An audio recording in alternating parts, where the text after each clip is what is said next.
रक्षी गजल से कह रही थी। नदीम को कहाँ भगा ले गई थी कि भाईजान बैक वक्त मुझे और रक्षी दोनों को डांटते हुए कार तक आए। उन्हें रक्षी पर गुस्सा था कि इतने खौफनाक ट्रैफिक में आंखें बंद करके चलने की हिमालय पहाड़ जितनी बड़ी गलती कर रही थी, और मुझसे इसलिए नाराज थे कि मैं लापता हो गया था। लिफ्ट देने वाले वडेरे को मुस्कुराते देखकर कदरे महजूब होते हुए कहने लगे, मुआफ़ करना साईं, ये मेरा छोटा भाई है। आपने बड़ी मेहरबानी की कि इसे यहाँ पहुँचा दिया। कुछ देर और ना आता तो हम लोग थाने पर इसकी गुमशुदगी की रिपोर्ट लिखवाने वाले थे। वडेरा हंसने लगा। अब तो आपके भाई और भावज दोनों आ गए। नहीं साईं, रक्षी बोली, अभी कहाँ आए हैं, इन्हें तो लाया गया है। वडेरे की समझ में रक्षी का फलसफा नहीं आया। कार स्टार्ट करते हुए बोला, मुझे इजाज़त दीजिए। कार चली गई। हम लोग स्टेशन की इमारत की तरफ बढ़े। रक्षी ने गजल से कहा, दाएं बाएं आगे पीछे ऊपर नीचे का ख्याल करके सड़क पार करना। यहाँ का एक तांगा कराची की सड़कों पर दंदनाती हुई 6 बसों पर भारी होता है। मैंने भाईजान से कहा, मैं वक्त पर पहुंचना चाहता था, लेकिन जिस मौसिन के पास गया था उसने जिद करके रोक लिया। मेरी वजह से आप लोगों की ट्रेन निकल गई। ऐसी कोई बात नहीं, भाईजान ने बताया। बैराज और उससे निकलने वाली नहरों को देखकर जिस वक्त हम लोग यहाँ आए ट्रेन जा चुकी थी। अब्बा जी और खान साहब भी तुम्हारी आमद से आधा घंटा कबल ही आए हैं। रवानगी के लिए रात की ट्रेन ही बेहतर रहती है। यहाँ से खुसूसी तौर पर कराची के लिए डिब्बे लगाए जाते हैं। मगर आप तो इस तरह नाराज हो रहे थे जैसे कोई आसमान टूट पड़ा हो। परदेश में हमेशा अपना पता निशान बता कर जाना चाहिए।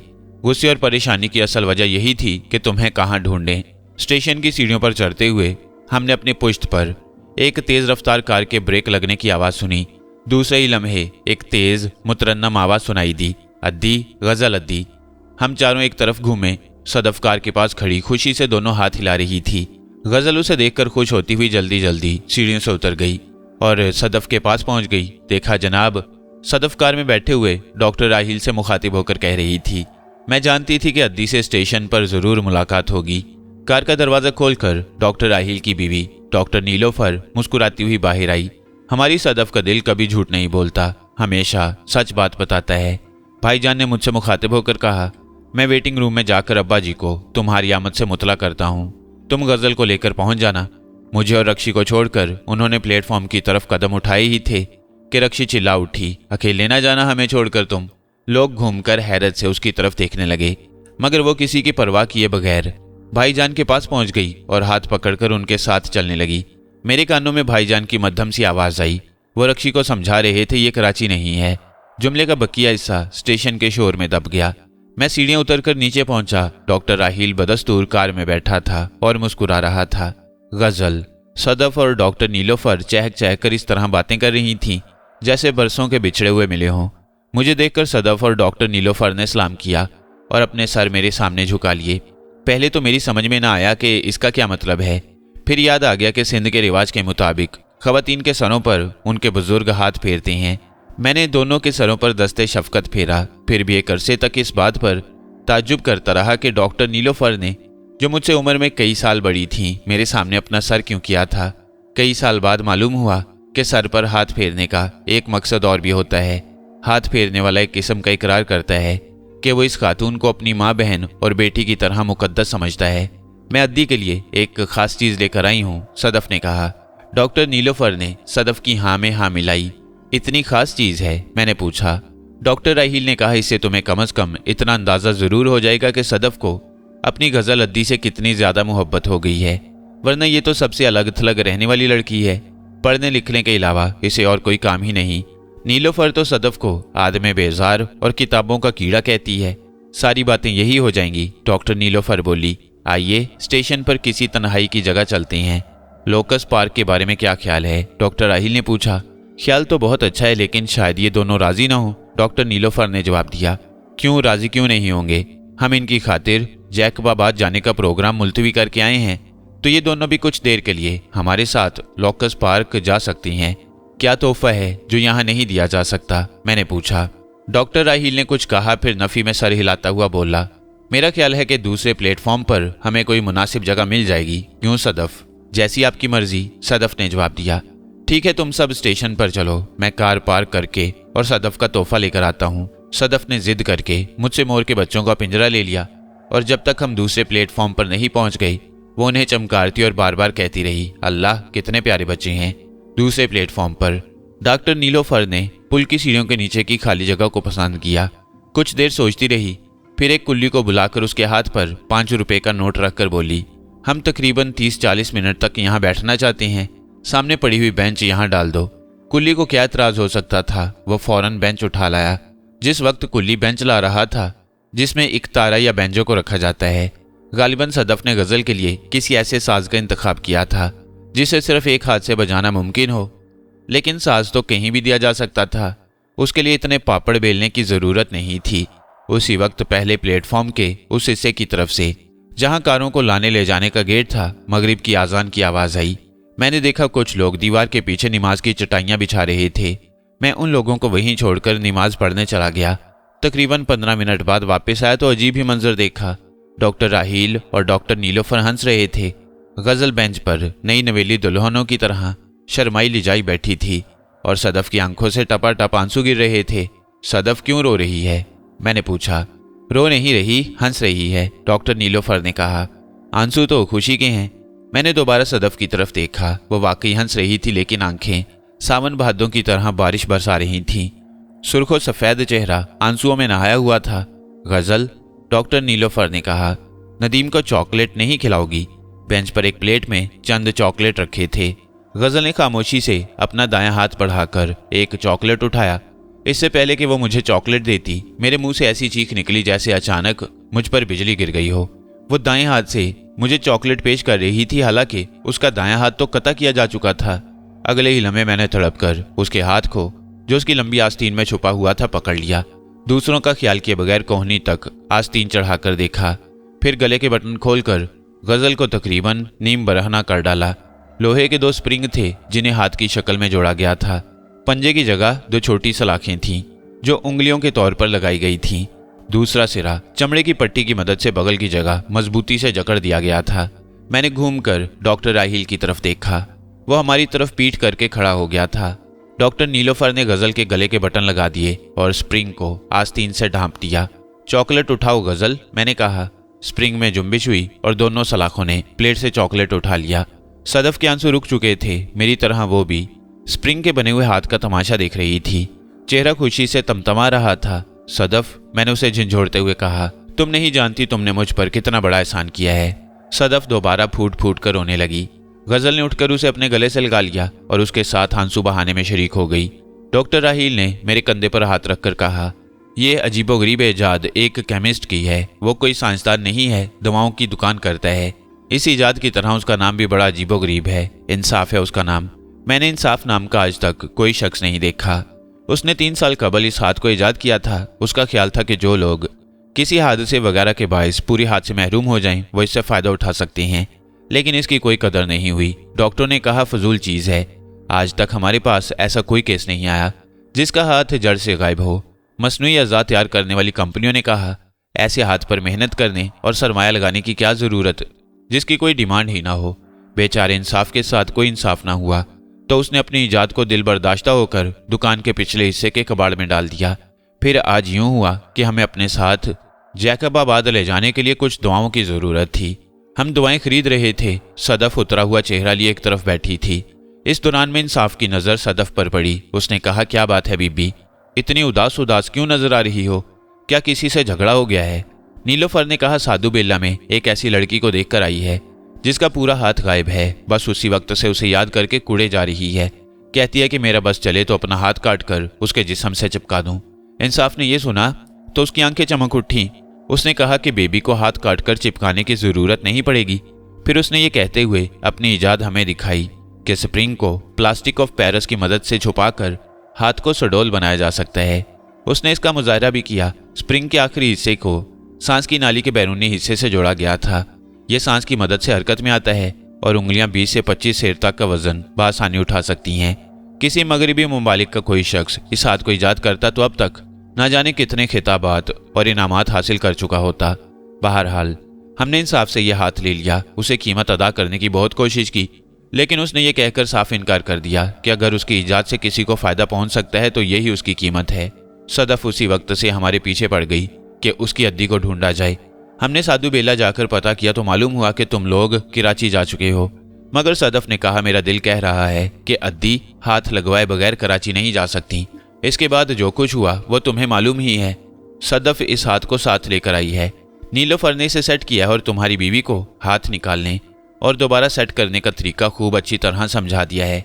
रह गया मैं तो मेरी हैसियत एक ड्राइवर और मुलाजिम से ज़्यादा नहीं है। मुझसे कहा स्टेशन ले चलो, मैं इन्हें स्टेशन ले आया। कहा डिब्बा पहुंचा दो, डिब्बा पहुंचा दिया। अब टी स्टॉल पर चाय पीने चले जाओ, चाय पीने चला गया। वापस आया तो मुकम्मल तौर पर ना सही, बड़ी हद तक तुम्हारी बीवी के हाथ से महरूमी दूर हो चुकी थी। मैं समझता हूँ किसी की दुआएं काम आ गईं, वरना जिस तरह हाथ कटा है उसकी जगह मसनूई हाथ लगाना कम अज़ कम मेरे नज़दीक तो नामुमकिन था। अब ये काम तुम्हारा है कि इस हाथ को यूं ही बदनुमा रहने दो या किसी माहिर से इस पर प्लास्टर चढ़वा कर इसे खूबसूरत और सडोल बनवा लो। हमारा काम ख़त्म हुआ, इजाज़त दो। जिंदगी रही तो कराची में मुलाकात होगी। डॉक्टर राहील ने बेंच पर रखी हुई प्लेट उठाई ताकि टी स्टॉल पर वापस कर सके। उसमें पड़े चॉकलेट अपनी पैंट की जेब में डाल लिए। गज़ल खड़ी हो गई। डॉक्टर नीलोफर ने उसे कंधे से लगाकर थपकी दी। सदफ आगे बढ़ी। आज मैं बहुत खुश हूँ अद्दी, उसने गज़ल से कहा। गज़ल ने दायां हाथ बढ़ाकर मोर के बच्चों का पिंजरा उठाया और एक नन्ही सी बच्ची की तरह दांत निकाल कर बोली, मैं इसे उठा सकती हूँ सदफ? हाँ अद्दी, अब तुम अपना हर काम खुद कर सकती हो। मैं इस पिंजरे को तुम्हारी तरफ बढ़ा सकती हूँ। हाँ अद्दी, इधर उधर जिस तरफ चाहो तुम पिंजरे को घुमा सकती हो। नहीं, मैं इसे सिर्फ तुम्हारी तरफ बढ़ाऊंगी, इसे तुम ले लो। अपनी इस गरीब अद्दी की निशानी समझकर अपने पास रख लो, जिससे तुमने एक नई जिंदगी अता की है। नहीं अद्दी, मोर के बच्चों को तुम बड़े प्यार और चाव से लेकर आई हो। ये तो मोर के बच्चे हैं, खुदा गवाह है सदफ। अगर मैं किसी खजाने की मालिक होती तो सारा खजाना तुम्हारे कदमों में बिखेर देती। तुमने मुझ पर जो एहसान किया उसका बदला तो जान देकर भी नहीं चुकाया जा सकता। मैंने कुछ भी नहीं किया, सारा कमाल तो केमिस्ट का है। हाँ, उसकी भी एहसानमंद हूँ, लेकिन भूखा इंसान, गल्ला उगाने वाले किसान का इतना एहसानमंद नहीं होता जितना उस शख्स का होता है जो गल्ला खिलाकर उसकी भूख मिटाता है। जिस अद्दी की खातिर तुमने इतनी तकलीफें उठाई हैं, क्या उसका कहना नहीं मानोगी? अपनी बहन का दिल मत तोड़ो सदफ, मैंने कहा। दोनों मियाँ बीवी डॉक्टरों ने मेरी हाँ में हाँ मिलाई और सदफ को मजबूर किया कि वो मोर के बच्चों का पिंजरा ले ले। बिलाखिर सदफ राजी हो गई। उसने कहा, तुम कितनी अच्छी हो अद्दी। कहते हुए गज़ल के हाथ से पिंजरा ले लिया। अच्छी तो तुम हो, गज़ल ने ज़ेरे लब कहा। हम एक साथ पहले प्लेटफॉर्म पर जाने के लिए पुल पर चढ़े। प्लेटफॉर्म पर पहुंचकर वो लोग रस्मी सलाम दुआ के बाद स्टेशन के बाहर चले गए। जब तक सदफ नजर आती रही, गज़ल प्लेटफॉर्म पर खड़ी रही और सदफ भी जब तक नजरों से ओझल नहीं होगी पलट पलट कर गज़ल को देखती रही। जिस वक्त हम वेटिंग रूम के दरवाजे पर पहुंचे, भाईजान और रक्षी बाहर आ रहे थे। थोड़ी थोड़ी देर बाद कहाँ गायब हो जाते हो? भाईजान ने बिगड़ कर कहा। हम तीसरी बार तुम्हें तलाश करने जा रहे थे। रक्षी ने गज़ल की कमर में चुटकी ली। छलावे से कम नहीं हो, नदीम को लिए इस तरह छुपती फिर रही हो जैसे हम इसे तुमसे छीन लेंगे। मैंने कहा, जैकबा बात के करम फरमाओं के साथ हम दोनों कुछ देर के लिए दूसरे प्लेटफॉर्म पर चले गए थे। ठीक है, भाईजान बात काट कर बोले। अंदर चलो, खाने पर तुम्हारा इंतजार हो रहा है। नदीम के जुमला दायमी हकूक तुम्हारे हक में महफूज हो चुके हैं। रक्षी ने गज़ल से कहा। इतनी बेतमीनानी किस काम की के साए की तरह उसके साथ चिमटी हुई हो? भाईजान का तो ख्याल कीजिए। तुम्हारे भाईजान के ख्याल ही से खामोश हूं, वरना। गज़ल हंसने लगी। खामोश रहकर इतना बोल रही हैं तो अल्लाह जाने बोलने पर आएंगी तो कितना बोलेंगी। वेटिंग रूम की गोल मेज पर खाना रखा था। तीनों बड़े बुजुर्ग मेज के गिर्द बैठे ऊँग रहे थे। रक्षी ने बाअदब बामुलाइजा होशियार, गज़ल साहिबा अपने निस्फ बेहतर और निस्फ बदतर के साथ तशरीफ लाती हैं कहकर सबको चौंका दिया। हम खामोशी से कुर्सियां खींचकर मेज के गिर्द बैठ गए। खाना शुरू हुआ। गज़ल दाहिने हाथ से खाना खा रही थी और निवाला तोड़ते हुए दूसरे हाथ का सहारा ले रही थी। अपनी दोनों आहनी उंगलियों को उसने दुपट्टे के पल्लू से छुपा रखा था। सबसे पहले रक्षी ने गज़ल को दोनों हाथ इस्तेमाल करते देखा और कुछ देर के लिए मबहूत सी होकर रह गई। फिर उसने भाईजान की कमर में कोहनी मारी। भाईजान के हाथ का निवाला हाथ में और मुंह का मुंह में रह गया। कमोबेश यही हालत अब्बा जी और खान साहिब और इंजीनियर साहिब की हुई। सब खाना खाना भूल गए और गज़ल पर नजरें जमा कर बैठ गए। बड़ों के सामने गज़ल पर एक अजीब सा हिजाब तारी हो जाता था। वो नजरें झुकाए खाती रही। कई सेकंड तक उसे पता नहीं चला कि वहां क्या हो रहा है। खाने की मेज पर मैं वाहिद शख्स था जो गज़ल को देखने वालों की निगाहें देख रहा था और मुस्कुरा रहा था। सुकूत को अब्बा जी की आवाज ने तोड़ा। लाखों करोड़ों अरबों बार शुक्र है उस खालिक हकीकी का जिसने अपने नाचीज बंदे को इतना खूबसूरत मंजर दिखाया। इंजीनियर साहब बोले, मुझे तो अपनी आंखों पर यकीन नहीं आ रहा। गज़ल उस वक्त तक हकीकत हाल से बाखबर होकर खाने से रुक चुकी थी। और उसी तरह सर झुकाए बैठी थी। मैं कसम खाकर कह सकता था कि उसकी बड़ी बड़ी आंखें आंसुओं से, खुशी के आंसुओं से लबालब भरी होंगी। खान साहब की जुबान गुंग हो गई। बोलने की कोशिश तो करते थे लेकिन अल्फाज आपस में गुडमुड हो जाते। चेहरा इस तरह सफ़ेद पड़ गया था जैसे उसका सारा खून निचोड़ लिया गया हो। खुदा की कसम, भाईजान ने बेचैनी से पहलू बदल कर कहा, मेडिकल साइंस में बड़ा ज़बरदस्त इनकलाब आया है। खाना खाओ गज़ल, रक्षी ने खंखार कर कहा। आप भी तो खाइए, गज़ल ने धीमी आवाज़ में कहा। अचानक रक्षी की खुश तबई पलट आई। उसने छोटा सा कहका लगाया, नहीं, आज सिर्फ तुम खाओगी और हम सब तुम्हें खाते हुए देखेंगे। रक्षी के जुमले पर सब हंस पड़े, लेकिन अजीब सी खोखली सहमी सहमी हंसी। खाओ गज़ल, मैंने कहा, यहाँ का हर फर्द तुम्हें खाना खाते हुए देखना चाहता है। गज़ल ने दोनों हाथों से निवाला तैयार किया, दाएं हाथ की दोनों उंगलियों में दबाया और हाथ उठाकर उस निवाले को मुंह में रख लिया। खान साहब को एकाएक ही कुव्वते गोवियाई मिल गई। बोले और छप्पर फाड़ कर बोले, ये तो मोजज़ा है, उस हिंदू साधु का मोजज़ा जिसके पास तुम गज़ल को लेकर आए थे। वो वक्त ऐसा नहीं था कि मोजज़े करामत और इस्तदराज की वजाहत की जाती।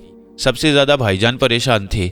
उन्होंने कहा, दुपट्टा हटाओ गज़ल, मैं तुम्हारे हाथ का पंजा देखना चाहता हूँ। गज़ल ने दुपट्टा उठाया। भाईजान समेत सब उसके हाथ पर झुक गए। पंजे की जगह लोहे की 2 सलाखें थी जिन्हें सांस की मदद से गज़ल इस तरह हरकत दे रही थी जैसे कोई नई बात ना हो। वो हमेशा से इन्हें इस्तेमाल करती आई हो। भाईजान ने कहा, अपनी आस्तीन ऊपर उठाओगी। गज़ल के बजाय रक्षी ने आस्तीन ऊपर चढ़ाई। भाईजान ने स्प्रिंग पर हाथ फेरा, उसके मैकेनिज्म को समझा, फिर बोले, जिसने भी यह हाथ बनाया है उसकी अकल की दाद देनी पड़ती है। थोड़ी तवज्जो से और काम लेता तो इस हाथ को सुडौल और खूबसूरत भी बना सकता था। हम पाकिस्तानियों की सबसे बड़ी खामी यही है, काम तो बहुत अच्छे करते हैं लेकिन उनमें बेढंगापन नुमाया होता है।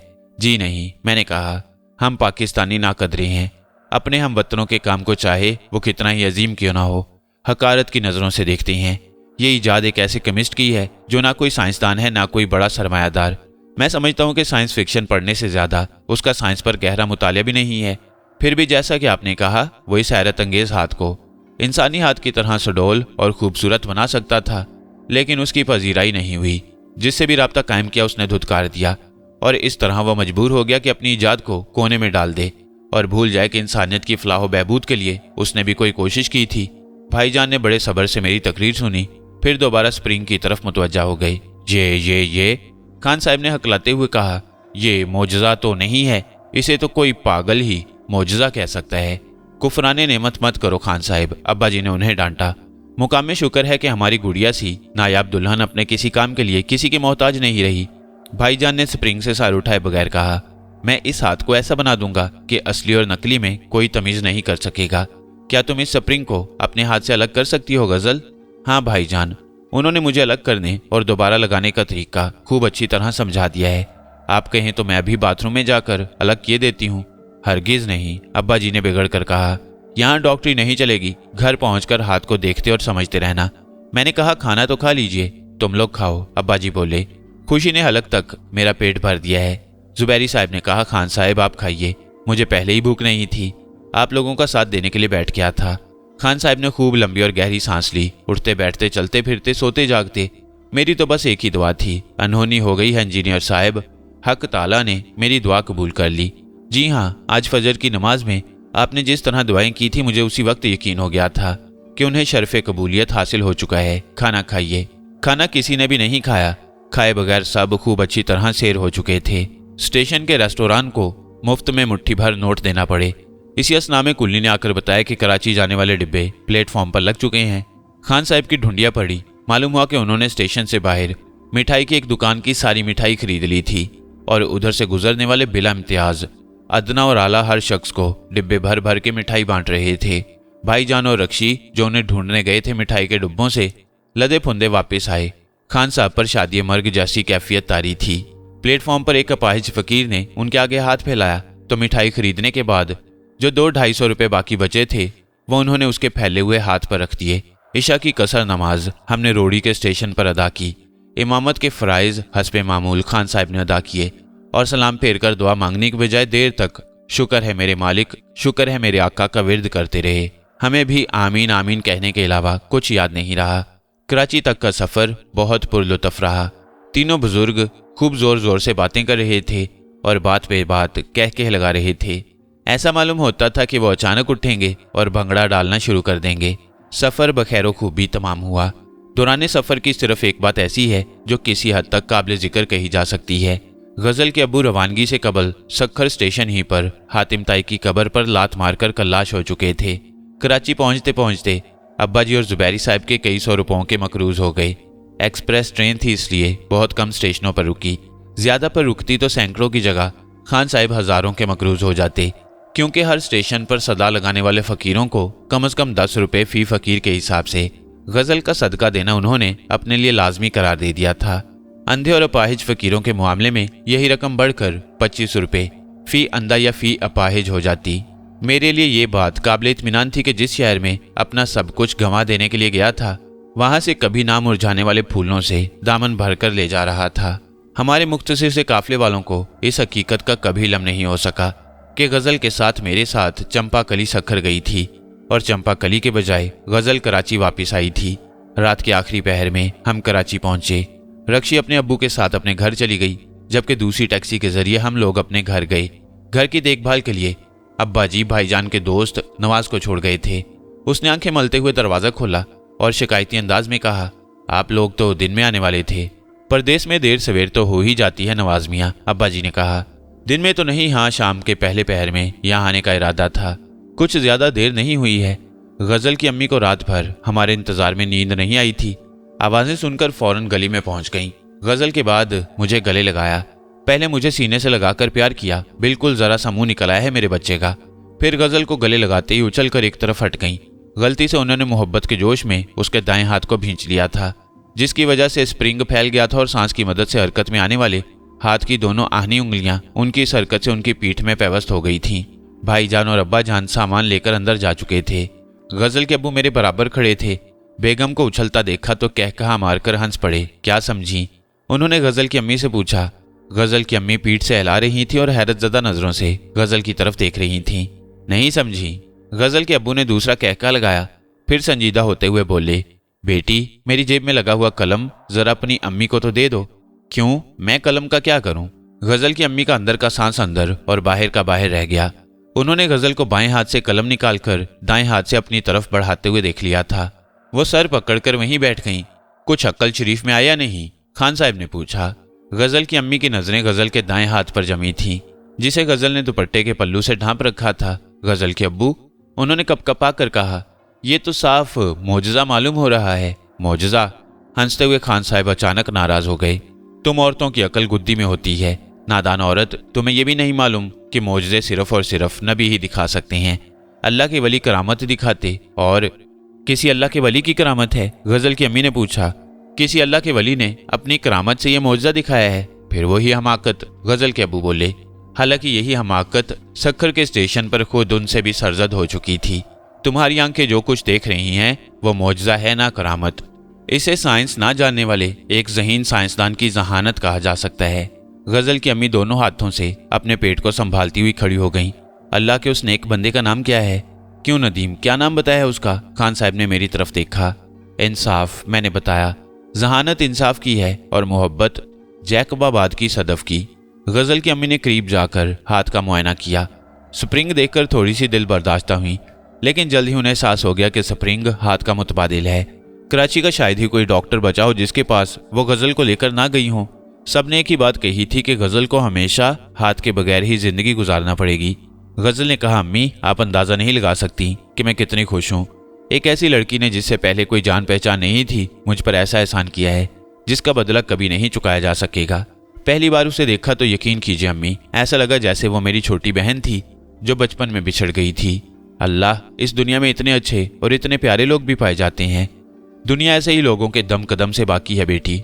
गजल की अम्मी ने उसकी पेशानी को बोसा दिया। अब जाओ आराम करो, सुबह को तुम दोनों आना, उस वक्त दिल खोलकर बातें होंगी। खुदा खुदा करके उनसे जान छूटी तो नवाज ने मुझे पकड़ लिया। गजल लिबास तब्दील करने कमरे में जा चुकी थी। नदीम, उसने कहा, अब्बा जी से तो मैंने कुछ नहीं कहा, लेकिन तुम्हें बताए दे रहा हूँ, तुम्हारा घर आसेब ज़दा है। 1 मिनट भी आंख नहीं लगी। इधर आंखें बंद करता था, उधर ऐसा मालूम होता था जैसे मेरे करीब ही किसी लड़की को ज़िबा किया जा रहा हो। नया घर हो और तन्हाई हो तो कभी कभी ऐसा ही महसूस होने लगता है। नवाज भाई, मैंने जवाब दिया, अब जाकर सो जाइए। अब क्या सोऊंगा? ज्यादा से ज्यादा 1 घंटे की रात और बाकी है। दरवाजा बंद कर दो, मैं अपने घर जा रहा हूँ। बाहर जाकर उसने कहा, अपनी बीवी का ख्याल रखना। मुझे या मेरी बीवी को अब कुछ नहीं होगा, मैंने कहा और अंदर से दरवाजा बंद कर लिया। सुबह को कॉलेज जाने की तैयारी करते हुए मैंने गजल के जमाल की बिखरी हुई दोशीज़गी से मुतासिर होकर कहा, नागफनी मेरी कितनी ही बड़ी दुश्मन क्यों ना हो, मैं ये इतराफ़ किए बगैर नहीं रह सकता कि उसने मुझ पर एक एहसान भी किया है। उसकी कोशिशों से ही हम एक हुए हैं। वो मदद ना करती तो कम से कम 4-5 साल तक तो तुम्हें अपना बनाने का तसव्वुर भी नहीं किया जा सकता था। आपके ऊपर एहसान किया होगा, मुझ पर चंपाकली को सवार करा के और मेरे मुंह से बेहयाई और बेशर्मी के जुमले अदा करा के उसने जो जुल्म किया है, उसकी तलाफी तो सारी जिंदगी नहीं हो सकेगी। अब्बू, अम्मी, अब्बा जी, भाई जान, रक्षी बाजी और दूसरे लोग खुदा जाने मेरे बारे में क्या सोचते होंगे। उनमें से जिसे भी देखती हूँ अंदर ही अंदर दिल कांपने लगता है। ना मानो, मैंने कहा, मगर इतना बड़ा जुल्म तो तुम पर भी नहीं हुआ है कि उसे जान का जंजाल बना लो। ईमान से बताओ, क्या तुम खुश नहीं हो? अल्लाह, आप समझते क्यों नहीं? इस बात का ताल्लुक खुशी ना खुशी से नहीं है। अल्लाह, मैंने उसकी नकल उतारते हुए कहा, तुम क्यों नहीं समझती? इस बात का ताल्लुक दरिया के उन किनारों से है जो अचानक मिल गई हों, या उस नेक इंसान से जो तुम्हारी ख्वाहिश के ऐन मुताबिक। उसने ट्रे से बिस्कुट उठाकर मेरे मुंह में ठूंस दिया और हंसी को छुपाने की नाकाम कोशिश करती हुई हाथ हिलाकर बोली, कॉलेज जाइए, अब्बा जी तलावत कर चुके हैं, उन्हें नाश्ता कराना है। हमारा कॉलेज, जैसा कि मैं पहले भी बता चुका हूँ, प्राइवेट कॉलेज था। जिस तरह गवर्नमेंट कॉलेजों के कुछ असूल और ज़ाब्ते हैं कि लेक्चरर वगैरह हाजिर होगा या हाजिर होने के बावजूद पढ़ाने का मूड नहीं होगा तो तुलबा को खुली छुट्टी होगी कि कॉलेज के लॉन में बैठकर ताश खेलें या सड़क पर जाकर औरतों लड़कियों पर पबतियाँ कसें। उसी तरह प्राइवेट कॉलेजों के कुछ असूल और ज़ाब्ते हैं कि तुलबा और तालिबात हसूल तालीम के लिए आए हैं तो खाली हाथ न जाने पाएं। लेक्चरर आया है तो मूड हो या ना हो उसे क्लास लेना पड़ेगी। किसी वजह से नहीं आया है तो उसके मजमून से शुद्ध बुद्ध रखने वाले दूसरे लेक्चरर को क्लास में जाना पड़ता है, जो पिछले पढ़े हुए इसबाक का इयादा करता है। उस रोज़ जब मैं कॉलेज पहुंचा तो इंग्लिश के दूसरे पीरियड में प्रोफेसर यामीन रशीद की बजाय प्रोफेसर अख्तर रिजवी क्लास लेने आ गए। वो कॉलेज के प्रिंसिपल ही नहीं, उसके बानी और मालिक भी थे, और जिस तरह वक्त पर फीस वसूल करने के आदी थे उस तरह इस बात के भी कायल थे कि कॉलेज का रिजल्ट 100% से 5% भी कम ना होने पाए। उन्होंने बताया कि प्रोफेसर यामीन रशीद नासाजिय तबाह के बायस कॉलेज नहीं आए। फिर पूछा, आजकल क्या पढ़ रहे हो? अगली बेंच पर बैठने वालों ने कहा, मैकबथ शुरू किया है। उसके बाद उन्होंने मजीद कुछ नहीं पूछा। पहले शेक्सपियर का तारुफ कराया, कौन था, कहाँ पैदा हुआ, कितनी तालीम हासिल की, शादी कहाँ हुई, स्टेज पर किस तरह पहुंचा, अपने मशहूर ड्रामे कब लिखे, कितने लिखे, कब मरा, कहाँ मरा, उसकी मौत के बाद किस किस ने दावा किया कि उसके ड्रामों का असल खालिक कोई और था, लेकिन सारे दावेदार झूठे साबित हुए। शेक्सपियर का तारुफ खत्म हुआ तो उन्होंने ड्रामे के किरदारों की वजाहत की। मैकबेथ बहादुर और शरीफ हुक्मरान था। लेडी मैकबेथ लालची और खुदगर्ज थी। ब्रॉटस नेक और काबिल एतमाद दोस्त था।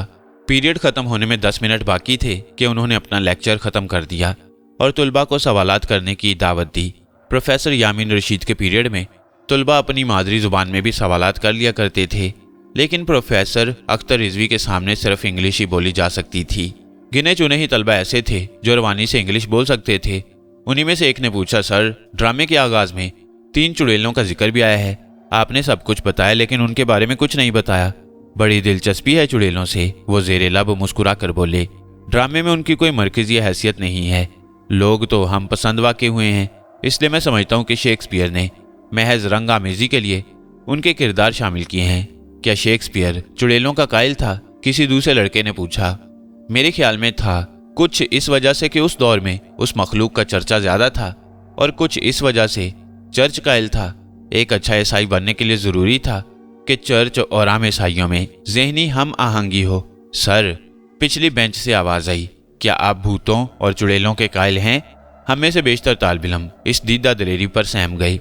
डर लगा कि गैर निसाबी सवाल पूछने पर प्रोफेसर साहब नाराज ना हो जाएं, लेकिन उनके चेहरे पर मुस्कुराहट दौड़ गई। हाँ, उन्होंने कहा, मैं ना सिर्फ कायल हूं बल्कि कुछ दिनों एक चुड़ैल का असीर भी रह चुका हूं। क्लास का रंग ही बदल गया। एक अजीब सी बेचैनी फैल गई। आपस में सरगोशियां होने लगी। फिर एक लड़के ने हिम्मत करके पूछा, नागवारे खातिर ना हो तो ये भी बता दीजिए कि आपने उस चुड़ैल से छुटकारा कैसे पाया? उसका एक मुतालबा था, जब तक इनकार करता रहा उसका असीर रहा। जब मुतालबा पूरा किया तो उसने मुझे छोड़ दिया। अब ये मत पूछना कि उसका मुतालबा क्या था। ये राज की बात है जो मैं किसी कीमत पर नहीं बताऊंगा। उस चुड़ैल का कोई नाम भी था या वो बेनाम थी, किसी ने दरियाफ्त किया। सांप का फन या फन वाला सांप, कुछ ऐसा ही नाम था। मैंने आहिस्ता से अपने बराबर बैठे हुए लड़के के कान में कहा, उसका नाम नागफनी तो नहीं था? प्रोफेसर अख्तर रिजवी कहाँ तो मुस्कुरा मुस्कुरा कर बात कर रहे थे, कहाँ मेरी तरफ देखते हुए शेर की तरह गरज उठे, ये कौन है जो सरगोशियां कर रहा है? उनकी नजरें किसी दूसरी तरफ होती तो मैं खामोश बैठा रहता। मजबूरन खड़ा होना पड़ा और टूटी फूटी इंग्लिश में वजाहत करना पड़ी। सर, मैं जहांगीर आदिल से कह रहा था कि उसका नाम। यहाँ पढ़ने आते हो या चुड़ैलों के नाम बूझने? उन्होंने उसी तरह गरजते हुए मेरे जुमले को मुनक़ता कर दिया। फिर मुझे पहचान कर बोले, अच्छा तो ये तुम हो? इंटर में पोजीशन क्या आ गई कि खुद को इलामा समझ बैठे? शादी रचाई जा रही है, सैर सपाटी किए जा रही हैं, कॉलेज खुले हुए कितने दिन हो चुके हैं, आज फुर्सत मिली है, अब भी क्या जरूरत थी आने की? मैंने कहा, सर। आगे कुछ नहीं कह सका। जितनी इंग्लिश आती थी वो भी उनके गुस्से की वजह से दिमाग से निकल गई। सर झुका कर रह गया। हमें तुम जैसे गैर जिम्मेदार तालिब इल्म की जरूरत नहीं है। उन्होंने हाथ की घड़ी को देखते हुए कहा, ऑफिस में चलकर इस बात की वजाहत करो कि क्यों ना तुम्हारी गैर जिम्मेदाराना हरकतों पर तुम्हारा नाम काट दिया जाए। उसी वक्त अगले पीरियड के लिए घंटा लग गया और मैं मरता क्या ना करता प्रोफेसर साहब के पीछे उनके ऑफिस में पहुंचा। इतना इत्मीनान जरूर था कि वहां अपनी सफाई ज्यादा बेहतर तरीके पर पेश कर सकूंगा, क्योंकि वहां इंग्लिश बोलना लाजमी नहीं था। अब बताओ, उन्होंने अपनी रिवॉल्विंग चेयर पर बैठकर कहा, दोस्त के कान में तुमने किसका नाम लिया था? मुझे भी एक चुड़ैल का नाम मालूम था, बस मैंने वही फजूल सा बेमायनी सा नाम जहांगीर आदिल के कान में दोहराया। मैं उसी फजूल से बेमायनी से नाम को सुनना चाहता हूँ। मैंने नागफनी कहा था सर। उन्होंने रिवॉल्विंग चेयर की पुश्त से पीठ लगा ली, आंखें बंद कर ली, फिर आंखें खोलकर छत को घूरने लगे। तुमने ये नाम किससे सुना है? उन्होंने छत को तकते हुए पूछा। मैं बिल मुशाफा उस कमीना सिफ्त चुड़ैल से वाकिफ हूँ। गोया तुम्हें उसकी हलाकत खेजियों का भी इल्म है? जी हाँ सर, मौत और तबाही और बर्बादी उसके शाना बशाना चलती हैं। मुझ बेकसूर और बेगुनाह के नातवा जिस्म पर उसने ऐसे गहरे घाव लगाए हैं जो कभी मुंदमिल नहीं हो सकेंगे। मगर आप ये बातें क्यों पूछ रहे हैं सर? क्या आपको भी उसने अपना असीर किया था? आपने उस बला से किस तरह निजात हासिल की? सर, निजात कमबख्त किसने हासिल की है? उन्होंने कहा, हर माह उसका मुतालबा पूरा करता हूँ, इसलिए उसकी गारतगरी से बचा हुआ हूँ। जरा भी टाल मटोल से काम लूँ वो खून खराबे पर उतर आती है। सर, मैंने गुजारिश की, क्या आप मजीद वजाहत करना पसंद करेंगे? वजाहत करते हुए उन्होंने जो कहानी सुनाई वो उस वक्त ख़त्म हुई जब आखिरी पीरियड शुरू होने वाला था। कहानी ज़्यादा तवील नहीं थी, लेकिन तूल इसलिए खींच गई कि दरमियान में वो कॉलेज के अमूर भी निपटाते रहे। कहानी कुछ यूँ थी। बचपन में हमें स्कूल जाते वक्त रोज़ाना 2 पैसे मिला करते थे। उस जमाने के 2 पैसे आजकल के 2 रुपयों से ज़्यादा होते थे। 1 पैसे में झोली भर मूंगफलियाँ और रेवड़ियाँ मिलती थीं। दूसरे पैसे में आलू छोले और पकौड़े। जिन लोगों को छोले और पकौड़े पसंद नहीं थे, या तो वो लस्सी का गिलास बनवाते या आधा पैसे का, जिसे धेला कहते थे, हलवाई के हाथ से दूध लेते और आधे पैसे की उसमें जलेबियां डलवा कर खाते और जान बनाते। कुछ तलबा इतने अमीर थे जिन्हें अपने घर से 1 आना रोज यानी पूरे 4 पैसे मिलते थे, और एक लड़का तो इतना अमीर कबीर था जो 54 यानी 4 आने यानी 16 पैसे का सिक्का लेकर आता था। वो खुद तो हम तलबा पर कम रोब डालता था, मगर हम सब उससे बहुत ज्यादा मरूब रहते और हमारी हर मुमकिन कोशिश होती थी कि हमें उसके करीबी दोस्तों में शुमार किया जाए। पूरे प्राइमरी स्कूल में हाशिम वाहिद लड़का था। हाँ, उसका नाम हाशिम ही था। वो वाहिद लड़का था जो सबका दोस्त था। हम उसे बहुत पसंद करते क्योंकि वो जो चीज़ भी खरीदता खुद चख कर छोड़ देता। हमें उसे ठिकाने लगाना पड़ता। फिर एक रोज़ ऐसा हुआ कि स्कूल जाते हुए गली के नुक्कड़ पर मुझे चमकती हुई एक चीज़ नजर आई। करीब जाकर देखा तो चमचम चमकती हुई अठन्नी थी। इधर उधर कोई नहीं था। मैंने डरते डरते उठा ली। स्कूल में पहली बार खुद भी दिल खोलकर ऐश किया और दूसरों को भी कराए, मगर साथ ही साथ डर भी लगता रहा कि कोई अठन्नी मांगने ना आ जाए। अगले रोज स्कूल गया तो फिर उसी नुक्कड़ पर वैसे ही चमकदार अठन्नी दिखाई दी। मैंने इधर उधर देख के उस पर भी कब्जा कर लिया। इसके बाद रोजाना का यही मामूल हो गया। हर सुबह को नुक्कड़ पर पड़ी हुई अठन्नी मिलने लगी। खौफ दिल से जाता रहा। मैं उस अठन्नी को गैबी मदद समझने लगा जो मेरे किसी नेक काम के सिले में पाबंदी से मुझे दी जा रही थी। हाशिम मुझसे जलने लगा क्योंकि उसके आधे से ज्यादा दोस्त मेरे आगे पीछे घूमने लगे और जो बाकी रह गए थे वो मेरी शाख खर्चियों का जिक्र करके उसे और भी ज्यादा जलाया करते। एक दिन किसी बात पर हम दोनों की तू मैं हो गई। उसने कहा, मैं तुम्हें कत्ल करके तुम्हारी लाश को दरिया में फेंक दूंगा। मैंने कहा, मैं तुम्हें कत्ल करके चील कौवों को तुम्हारी बोटियां खिला दूंगा। उस रोज हाशिम को घर जाना नसीब नहीं हुआ। पड़ोस के लड़कों के साथ दोपहर को घर जा रहा था कि रेलवे लाइन पार करते हुए अचानक झाड़ियों से 2 कुत्ते निकले। एक ने उसकी टांग पकड़ी, दूसरे ने पेट पर मुंह मारकर सारी आंतें बाहर निकाल दी। परेशान लड़कों ने घर जाकर इतला दी। घर के लोग भागम भाग झाड़ियों पर पहुंचे। कुत्ते गायब थे और चीलों कौवों का एक बड़ा झुंड हाशिम की लाश को नोच नोच कर खा रहा था। न मैंने सोचा न किसी दूसरे लड़के के जहन में ये बात आई कि हाशिम का वो हशर मेरी वजह से हुआ था। इस हादसे के कुछ ही दिनों बाद मुझे गली के नुक्कड़ अठन्नी मिलना बंद हो गई। किसी से कुछ भी नहीं कह सकता था कि जिस अठन्नी के बलबूते पर अमीरजादा बना हुआ था वो मुझे नुक्कड़ पर पड़ी हुई मिलती थी। हर वक्त गमगीन रहने लगा। फिर एक रात ख्वाब में एक परी आई। उसने कहा, उदास क्यों हो? मैंने वजह बताई। परी बहुत हंसी, कहने लगी, वो अठन्नी तो मैं डालती थी। मैंने पूछा, अब क्यों नहीं डालती? बोली, तुमने एक बार भी मेरा शुक्रिया अदा नहीं किया, इसलिए मैंने सोचा कि तुम जैसे नाशुक्रे की मदद करना फजूल है। ख्वाब आगे नहीं चला। उसी वक्त आंख खुल गई। हड़बड़ाकर उठ बैठा। घर के सब लोग सो रहे थे, लेकिन अजीब बात थी, ख्वाब में परी के जिस्म से जो खुशबू आ रही थी बिल्कुल वैसी ही खुशबू चारों तरफ फैली हुई थी। दूसरे दिन मैंने स्कूल जाते हुए गली के नुक्कड़ पर रुककर कई बार परी का शुक्रिया अदा किया। अठन्नी फिर भी नहीं मिली, लेकिन मैंने अपना मामूल बना लिया कि आते जाते नुक्कड़ पर रुक जाता और कई मर्तबा शुक्रिया शुक्रिया, मेहरबानी परी, तुम्हारा शुक्रिया की गर्दान जरूर करता। कुछ दिनों बाद वही परी ख्वाब में दोबारा दिखाई दी। कहने लगी, मेरे पैसे मुफ्त के नहीं हैं कि तुम खाली खुली शुक्रिया कहो और मैं खुश होकर तुम्हारी जेब भर दूं। मैं उसके खूबसूरत चेहरे को तकने लगा। कोई जवाब बन नहीं पड़ा। ये भी नहीं पूछ सका कि पहले क्या मुफ्त के थे कि पाबंदी से नुक्कड़ पर डाल जाती थी। आंख खुली तो वही उसके जिस्म की भीनी भीनी महक भरी हुई थी। इत्तेफाक से उसी वक्त अम्मा की आंख खुल गई। नाक पर दुपट्टा रखकर बोली, गली से सड़े हुए गोश्त की बदबू आ रही है। वो वहां से उठकर बरामदे में जाकर लेट गई। मैं देर तक हैरत करता रहा कि वो खुशबू को बदबू समझ रही थी। फिर मुझे भी नींद आ गई।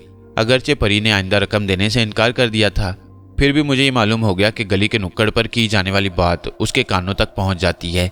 जब भी तो उसने कहा था कि खाली खुली शुक्रिया से कुछ नहीं होगा। बस मैंने शुक्रिया अदा करने के बजाय नुक्कड़ को सलाम करना शुरू कर दिया। सालाना इम्तिहान के करीब नए कलम, स्केल, पेंसिल वगैरह की जरूरत थी। अम्मा से कहता तो वो पैसे देने से कभी इनकार न करती, लेकिन ना जाने क्यों मैंने नुक्कड़ से अपनी जरूरत का इजहार किया और साथ ही साथ ये भी बता दिया कि मैं तुम्हें देखना और तुम्हारी खुशबू सूंघना चाहता हूँ। स्कूल गया तो क्लास टीचर ने मुझसे कहा कि मैं भागकर उनके घर से लड़कों के होमवर्क की वो कापियां ले आऊं जो वो घर भूल आए हैं। कापियां थैले में बंद उनकी मेज पर रखी हैं। मैंने उनके घर जाकर दस्तक दी। अंदर से किसी ने मेरा नाम लेकर मुझे घर में आने की दावत दी। ताज्जुब हुआ कि उसे मेरे नाम का इल्म किस तरह हो गया। बाहर कैफ। अंदर गया। घर में वही भीनी भीनी खुशबू रची हुई थी। फिर कमरे से निकलकर जो लड़की मेरे सामने आई वो वही ख्वाबों वाली परी थी। मुझे हैरानो शशदर देखकर खूब हंसी। फिर बोली, मुझसे मिलना चाहते थे सो मिल लो, खुशबू सूंघना चाहते थे सो खुशबू भी सूंघ लो, और तुम्हें 1 रुपए की जरूरत थी सो ये रुपया ले लो। मेरी तो हालत गैर हो गई। दिल चाहा कि उल्टे कदमों भाग जाऊं, मगर ना कदम उठे, ना नजरें उसके चेहरे से हटी और ना रुपया लेने के लिए हाथ आगे बढ़ाया। वो खुद आगे आई, मेरा हाथ पकड़कर मुझे रुपया थमाया। फिर प्यार से मेरे रुखसारों को थपथपाते हुए बोली, हाँ अख्तर, मैं वही हूँ जो तुम्हें रोजाना ठन्नी दिया करती थी और तुम्हारे ख्वाबों में आया करती थी, और जब तुम नुक्कड़ पर खड़े होकर मुझे सलाम करते थे तो तुम्हारे सलाम का जवाब दिया करती। उसके कुर्ब से जान में जान आई तो मैंने रुक रुक कर पूछा, तुम तो परी हो, परियां तो परिस्तान में रहती हैं, तुम यहाँ कैसे आ गई? उसने कहा, हाँ मैं परी हूँ, परिस्तान में रहती हूँ। रही ये बात कि मैं यहाँ कैसे आ गई, राज की बात है जो मैं तुम्हें कुछ दिनों के बाद बताऊंगी। तुम बताओ, क्या तुम अब भी यही चाहते हो कि रोजाना ठन्नी मिला करे? मैंने कहा, चाहता तो हूँ, मगर तुमने ख्वाब में कहा था खाली खुली शुक्रिया अदा करने से नहीं मिलेगी। झूठ थोड़ी कहा था, उसने जवाब दिया। मैं तुम्हें अठन्नी के बजाय रोजाना 1 रुपया दे सकती हूँ। बड़े हो जाओगे और ज्यादा रुपयों की जरूरत पड़ेगी तो वो भी दूंगी, लेकिन एक शर्त है, बड़े होकर जब तुम कोई कारोबार करोगे या नौकरी करोगे तो मुझसे ली हुई सारी रकम थोड़ी थोड़ी करके अदा करोगे। वो दिन है और आज का दिन। तालीम से फरागत हासिल करने के बाद आज तक उसकी अदायगी कर रहा हूँ। आंधी आई या तूफान, वो हर महीने की 15 तारीख को मेरी आमदनी से 25% हिस्सा लेने आ जाती है और मैं इतना बेबस और मजबूर हूँ कि उसका हिस्सा देने से इनकार नहीं कर सकता। सर, मैंने पूछा, क्या वो अभी तक उसी रूप में आपके पास आती है जिसमें पहली बार टीचर के यहाँ मिली थी? तुम तो उससे बखूबी वाकिफ हो। तुम्हें यकीनन मालूम होगा कि आवारा और बदमाश नागफनी अपने रूप बदलती रहती है।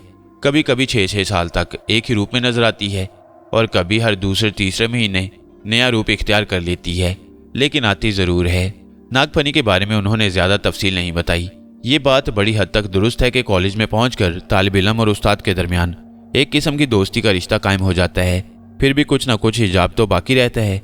यही वजह है कि जाफरी साहब ने, जो जवानी के ज़माने में क़यामत से कम नहीं होंगे, बहुत सी बातें बताने से गुरेज किया, लेकिन आवारा व बदमाश के खिताबात देकर यह भी साबित कर दिया कि नागफनी से रकम लेकर उन्होंने अपना ही नहीं अपने दिल का भी सौदा किया था।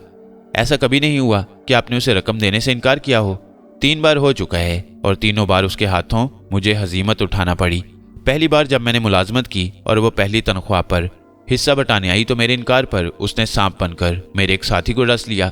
फिर धमकी दी कि अब भी इनकार किया तो वो एक एक करके ऑफिस और घर के सारे अफराद का यही असर करेगी। दूसरी बार रिटायरमेंट के बाद जब मैंने कॉलेज कायम किया तो उससे दरख्वास्त की कि वो थोड़ी सी छूट दे दे। छूट देने की बजाय उसने उसी रोज़ 3 अफराद की छुट्टी कर दी। एक मेरा लेक्चरर था जिसे 1 हफ्ता कबल ही मैंने मुलाजमत दी थी। वो अपने पलंग पर मुर्दा पाया गया, उसे गला घोंट कर मारा गया था। दूसरा कॉलेज का चौकीदार था जो सांप के कांटे से ख़त्म हो गया। सुबह को कॉलेज के गेट पर उसकी लाश पड़ी हुई मिली। तीसरा मेरा वकील दोस्त था जिसने कॉलेज के क़याम के लिए मेरी भरपूर कोशिश की थी और उसी की शबाना रोज़ मेहनत के बायस कॉलेज के बाय लॉज मुरतब हुए थे, बल्कि रजिस्ट्रेशन भी अमल में आया था। अपनी कार से उतरकर वो दफ्तर की तरफ बढ़ रहा था कि अचानक एक बस टाई रॉड टूट जाने की वजह से फुटपाथ पर चढ़ गई और उसे कुचल दिया। उसी शाम को नागफनी दोबारा मेरे पास आई और मुझसे कहा, अगर अब भी मेरा हिस्सा निकालने पर तैयार नहीं हुए तो कल से तुम्हारे तलबा को ख़त्म करने का सिलसिला शुरू हो जाएगा। रोज़ाना 2 तालिब इल्म कॉलेज के अहाते में ख़त्म होंगे। तीसरी बार उस वक्त जब मैं बंगाली बाबा से तावीज़ और फलीते लेकर आया। बंगाली बाबा के इश्तिहारात अखबारों में छपते रहते थे। जगह जगह दीवारों पर भी उसके करिश्मों की तशहीर की गई थी। अखबारों के मुताबिक अपनी 70 साल ज़िंदगी में उसने 60 साल भूतों चुड़ैलों से लड़ते और काले जादू और सिफली अमल का तोड़ करते गुजारे थे। मुआवजा भी कुछ ज़्यादा नहीं था। मुलाजमत पेशा लोगों से सिर्फ 1 माह की तनख्वाह और कारोबारी लोगों से 1 माह की आमदनी वसूल करता और हमेशा हमेशा के लिए मुसाइब और आलाम से छुटकारा दिला देता। मैंने उसके दिए हुए कुछ तावीज़ गले और बाजू में डाले, कुछ घोल कर पिए, फलीतों को कॉलेज में और घर में सुलगाए, लेकिन मामूल के मुताबिक 15 तारीख को वो बदबख्त मौजूद हुई। मैं बंगाली बाबा के जोम में था, ये कहकर कि जितनी रकम तुमने मुझ पर खर्च की थी उससे दुगनी तिगनी दे चुका हूँ, अब 1 पैसा भी नहीं दे सकूंगा। दूसरे रोज़ कॉलेज में 2 तलबा लड़ पड़े। एक ने दूसरे के पेट में खंजर घोंप दिया, दूसरे ने मरते मरते रिवॉल्वर निकाला और पहले को गोली मार दी। इससे अगले रोज़ एक तालिब इल्म कॉलेज के ऊपर छत से नीचे ज़मीन पर खड़े हुए तालिब इल्म पर गिरा, दोनों की हड्डी पसली एक हो गई। तीसरे दिन कॉलेज के स्विमिंग पूल में एक तालिब इल्म डूबने लगा, दूसरा उसे बचाने गया और डूबने वाला उसे भी अपने साथ लेकर डूब गया। मेरी हालत गैर हो गई। यही सूरत हाल रही तो एक तालिब इल्म भी जिंदा नहीं बचेगा। जो बच गए वो इधर का रुख नहीं करेंगे। कॉलेज आसेब ज़्यादा मशहूर हो जाएगा। पता निशान मालूम नहीं, जाऊं तो कहाँ जाऊं, किससे पूछूं कि नागफनी कहाँ पाई जाती है। लेकिन तीसरे दिन शाम को वो खुद आ गई। उसे कुछ कहने की ज़रूरत नहीं पड़ी, उसका लिफाफा पहले से तैयार था। वो दिन है और आज का दिन महीने की शुरू तारीखों में जिस तरह स्टाफ की तनख्वाहों के लिफाफे तैयार किए जाते हैं, उसी तरह पिछले माह की आमदनी के हिसाब से 25% हिस्से का एक सादा लिफाफा उसके लिए भी तैयार किया जाता है। शुरू में अकाउंटेंट परेशान होता था कि मैं किसका हिस्सा निकलवाता हूँ, अब नहीं होता। मैंने उसे कह दिया कि मेरा एक बिजनेस पार्टनर है जिसने कॉलेज के क़याम के वक्त इस प्रोजेक्ट में खासी बड़ी रकम लगाई थी। वो अपना नाम जाहिर करना नहीं चाहता, बस तुम हर महीने की आमदनी से 25% रकम उसके हिस्से की निकाल कर मुझे दे दिया करो। सर, मैंने कहा, गुस्ताखी पर महमूल ना करें तो इतनी बात और बता दें कि आपको उसका नाम कैसे मालूम हुआ। मुझे तो उसने पहली मुलाकात में अपना नाम बता दिया था। तुम्हारे मास्टर साहब मुझे अपनी बेटी सालिया समझते हैं, मगर मैं साले नहीं, नागफनी हूँ। क्यों, क्या उसने तुम्हें नाम नहीं बताया था? नहीं, मैंने कहा और मुख्तसर अल्फाज में अपनी दास्तान उन्हें सुनाई, जो नमाज ज़ोहर के बाद शुरू हुई और नमाज असर के लगभग ख़त्म हुई। प्रिंसिपल साहब ने तस्लीम किया कि मेरा हाल उनके हाल से ज़्यादा अबतर था, ताहम हमारा दर्द मुश्तरक था और हम दोनों ही खुश थे कि किस्मत ने नागफनी की करम फरमाइयों के शिकार 2 अफराद को एक जगह जमा कर दिया। मेरे लिए ये इंकशाफ करना कि नागफनी बाकायदा जाफरी साहब की आमदनी में अपना हिस्सा बटाती है, नया होने के बावजूद हैरत अंगेज नहीं था।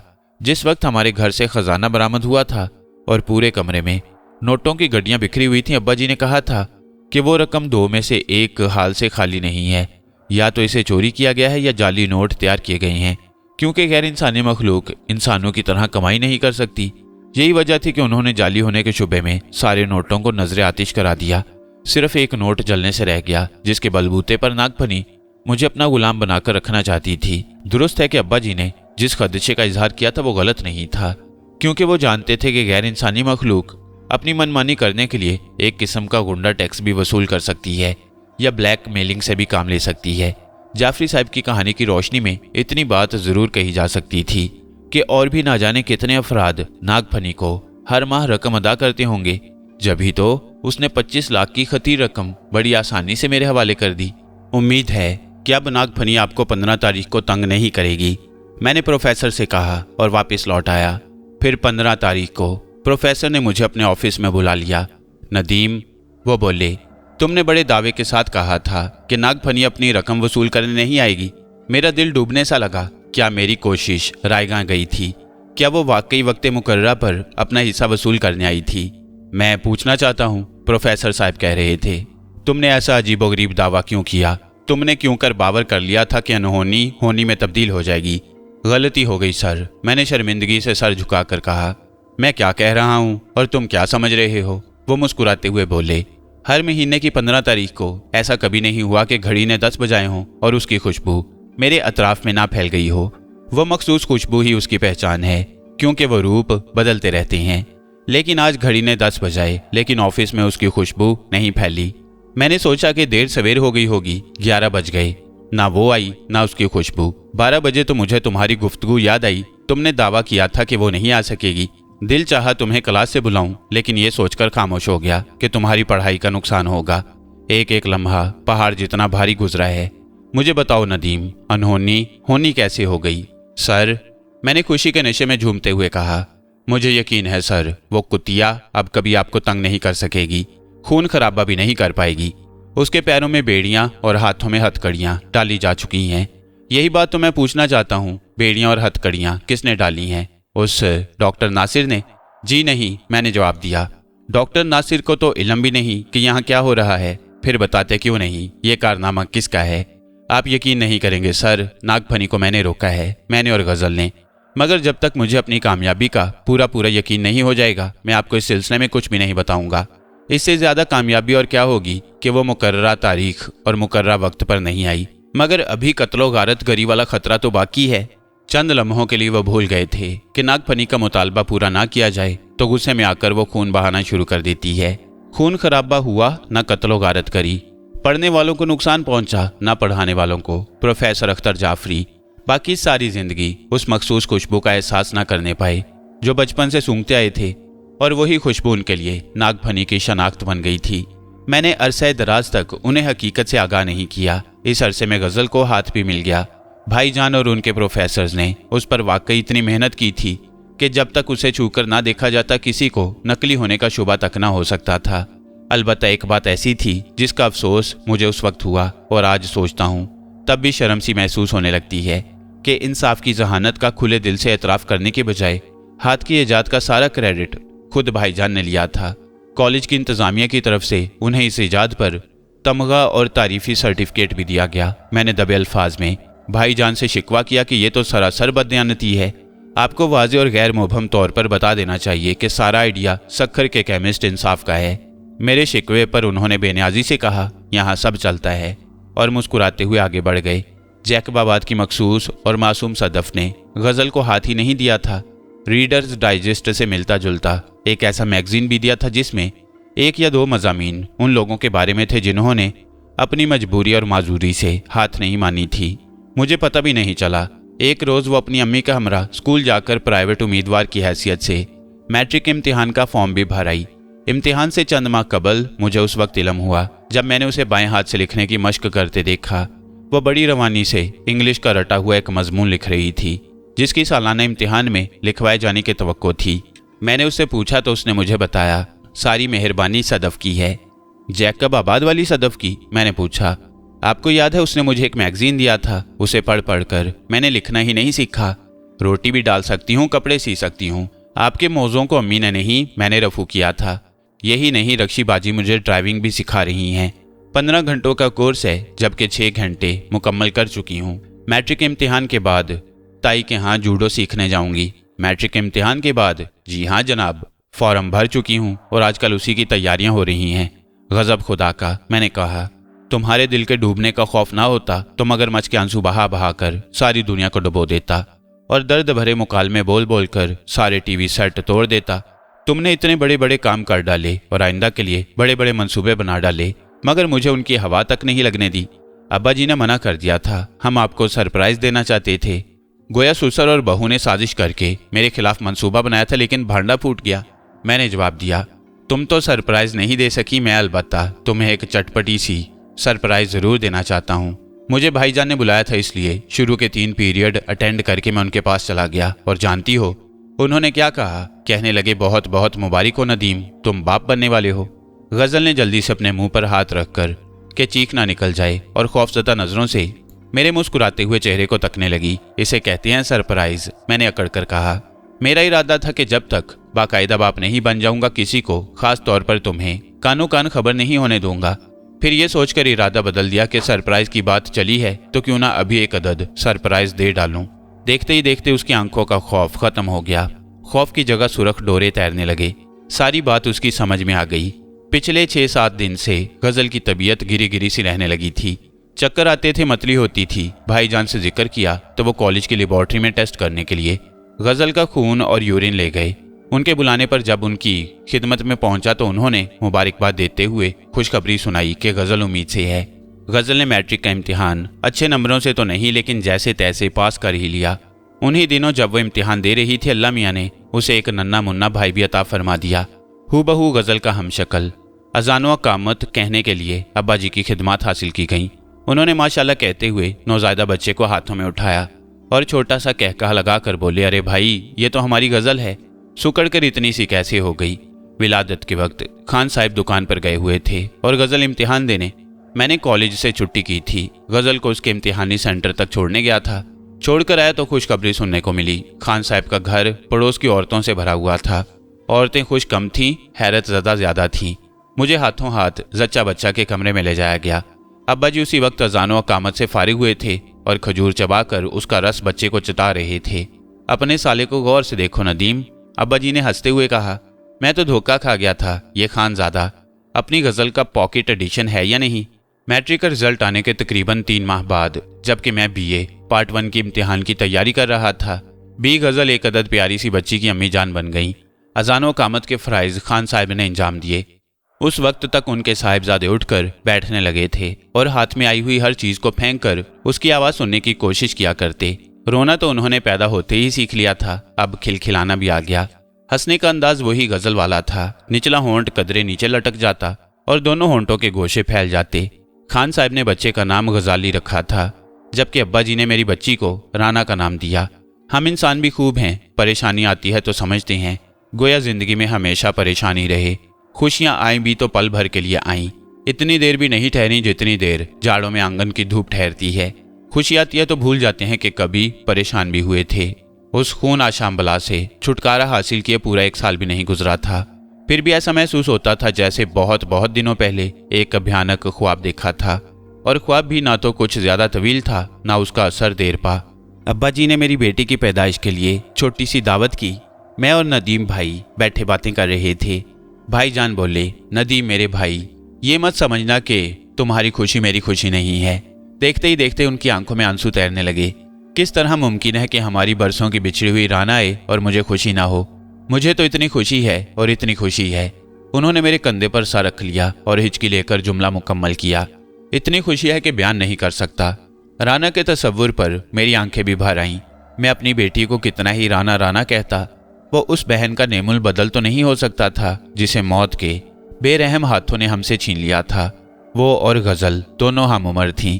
आज वो गजल जितनी बड़ी होती और घर के हर हिस्से में उसके कहके गूंज रहे होते।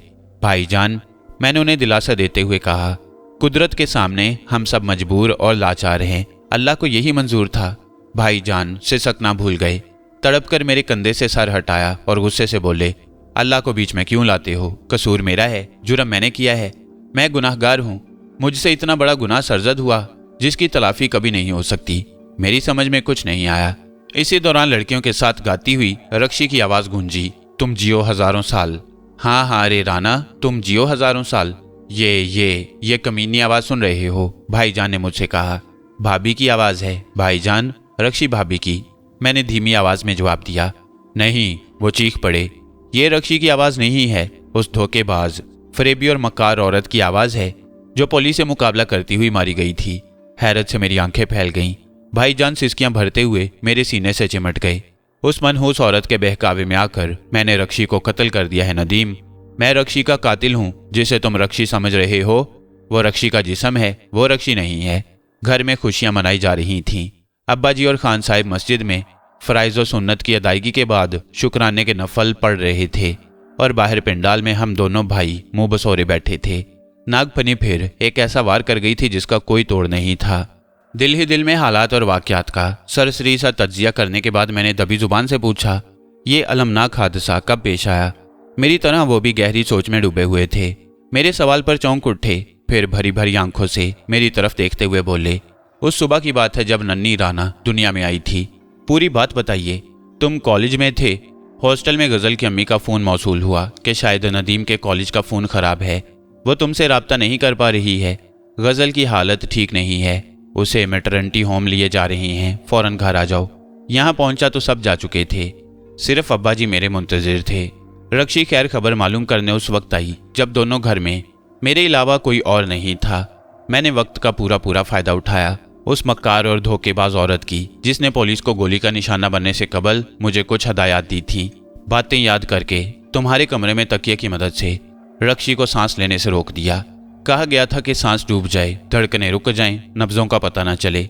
रक्षी बेदम होकर बाजुओं में झूला झूलने लगे और पूरा यकीन हो जाए कि अब उसमें कुछ भी नहीं रहा, तो बेजान जिस्म को पलंग पर डालकर चंद मिनट के लिए बाहर चला जाऊं। ना खुद अंदर आऊं, ना किसी दूसरे फर्द को अंदर जाने दूं। चंद लम्हों के लिए भाईजान सांस लेने के लिए रुक गए। मैं सारी जिंदगी उस भयानक मंजर को नहीं भूल सकूंगा। मेरे जिस्म पर रेशा तारी था। रक्षी गिरफ्त से निकलने की कोशिश कर रही थी। नाक और मुंह बंद होने के बावजूद उसके सीने से गिड़गिड़ाहट की आवाजें आ रही थीं। बदन इस तरह उछल रहा था गोया उसे बिजली के शौक दिए जा रहे हों। और मैं समझता हूं कि मौत के खौफ से या तो उसका पसीना बहा था या कोई और बात हुई थी, क्योंकि फर्श का वो हिस्सा जहां मैंने उसे अपनी गिरफ्त में ले रखा था पानी से तरबतर हो चुका था। आहिस्ता आहिस्ता उसकी मुज़ाहमत खत्म होती चली गई, यहाँ तक कि जैसा मुझसे कहा गया था वो मेरे बाजू में झूलने लगी। मैंने गिरफ्त ढीली की। रक्षी मछली की तरह तड़पी। मैंने दोबारा गिरफ्त मजबूत कर ली। उस एक लम्हे में रक्षी के अंदर नई ताकत आ गई, लेकिन वो बेदम हो गई। मैंने नब्जें देखी, दिल की हरकत का अंदाजा लगाया, मुतमईन हो गया कि रक्षी खत्म हो चुकी है, तो उसे तुम्हारे पलंग पर लिटाया, उन आंखों को बंद किया जो पपोटों से बाहर उबल आई थी। सांस लेने की कोशिश करते हुए मुंह खुला रह गया था, उसे दुरुस्त किया और खामोशी से बाहर कमरे के दरवाजे पर जा खड़ा हुआ।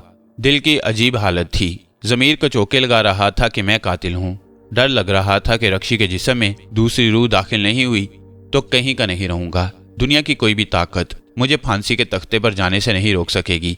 मैंने रक्षी को हमेशा के लिए नहीं खोया था, बल्कि उसे ज्यादा बेहतर अंदाज में पाने वाला था। तकरीबन 4 मिनट के सबर आजमा इंतजार के बाद, जिसमें मुझे कई बार नजाज जैसी कैफियत से गुजरना पड़ा, चिरचिराहट की आवाज के साथ कमरे का दरवाजा खुला।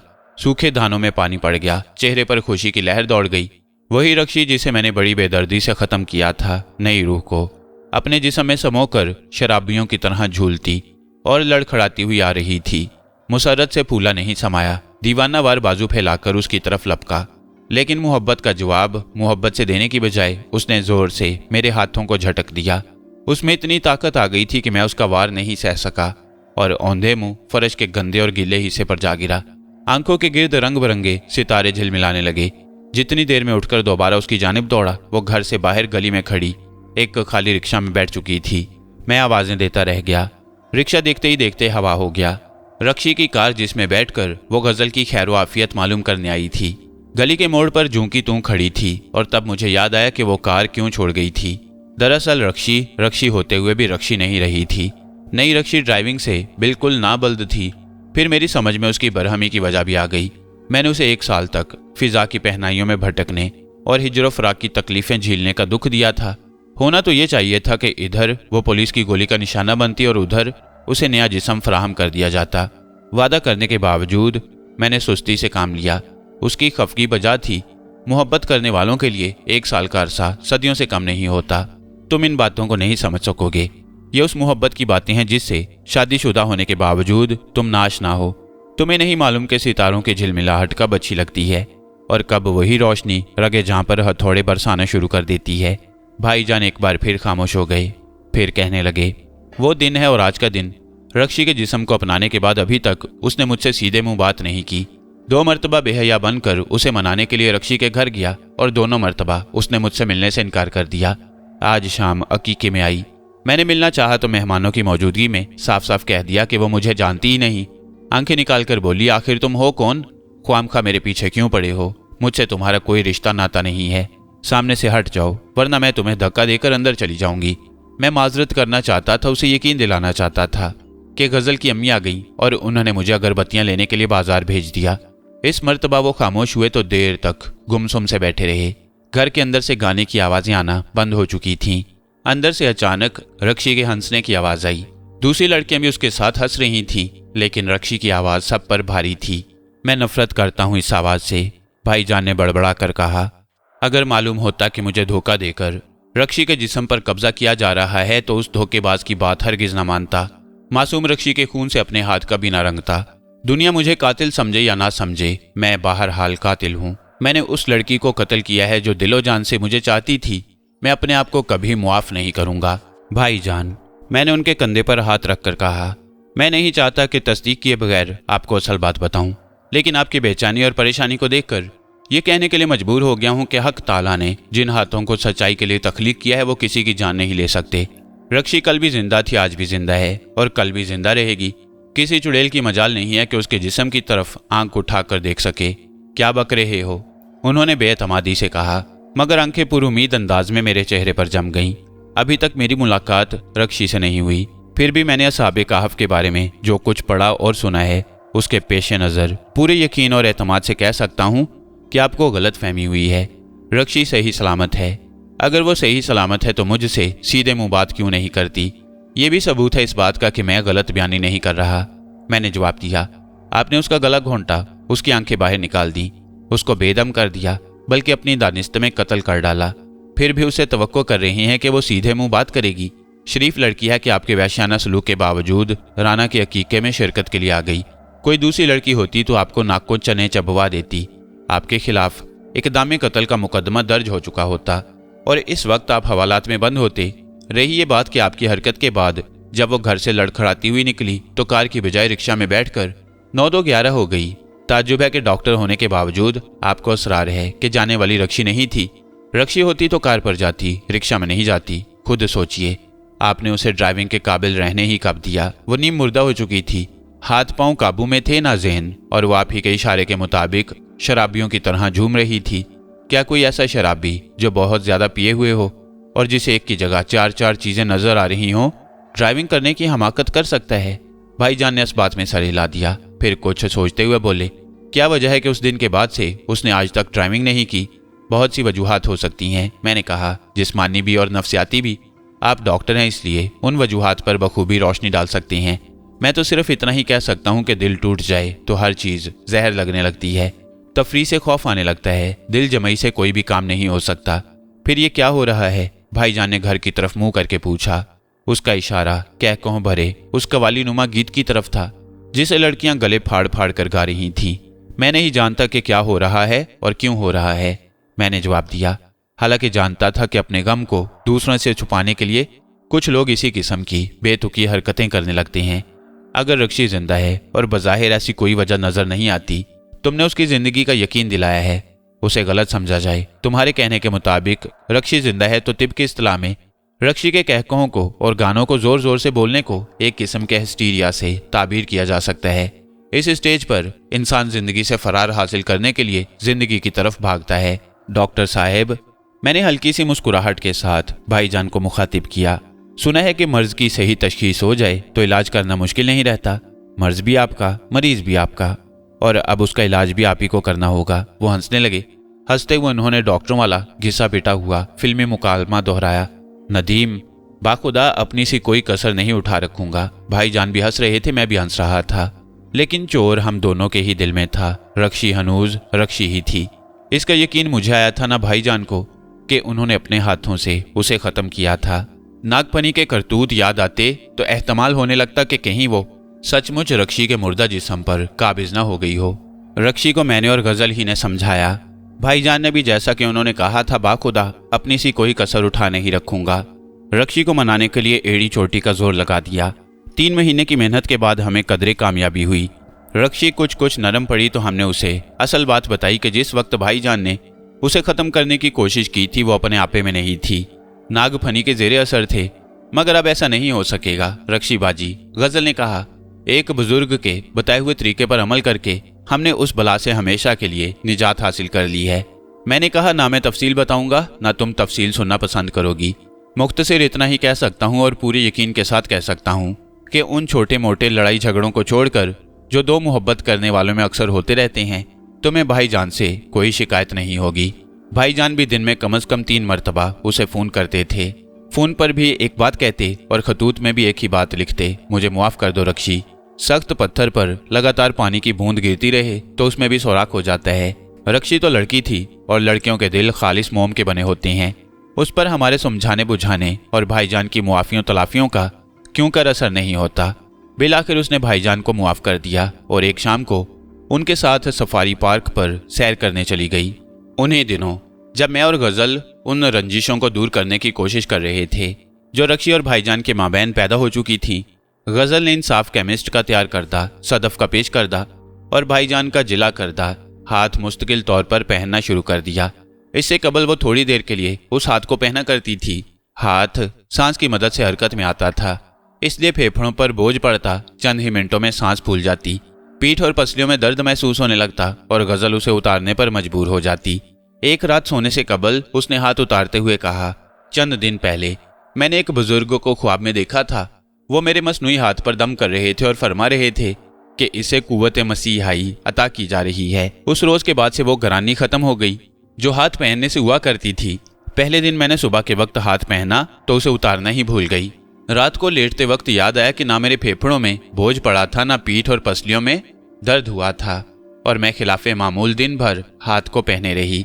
खुशी की बात है, मैंने कहा, जिस तरह नया नया चश्मा लगाने वाले परेशान होते हैं और उनकी आंख और सर में दर्द होने लगता है, कमोबेश वैसा ही असर तुम्हारे फेफड़ों और पसलियों पर भी हुआ था। और जिस तरह चश्मा लगाने वाले आहिस्ता आहिस्ता चश्मे के आदी हो जाते हैं, उसी तरह तुम्हें भी हाथ पहनने की आदत पड़ गई है। हाथ को एहतियात से खोंटी पर लटकाने के बाद वो बेड पर दराज हो गई और खला में देखते हुए बोली, मुझे हाथ पहनने की इतनी आदत पड़ गई है कि हाथ जिस्म ही का एक हिस्सा मालूम होने लगा है। अब तो मैंने वो डोरी भी निकाल फेंकी है जिसे हाथ को हरकत देने के लिए सांस की नाली पर चस्पा किया जाता था। ये नामुमकिन है, मैंने कहा, उसके बगैर हाथ मुतहर्रिक नहीं हो सकता। उसके होंठों पर मुस्कुराहट फैल गई।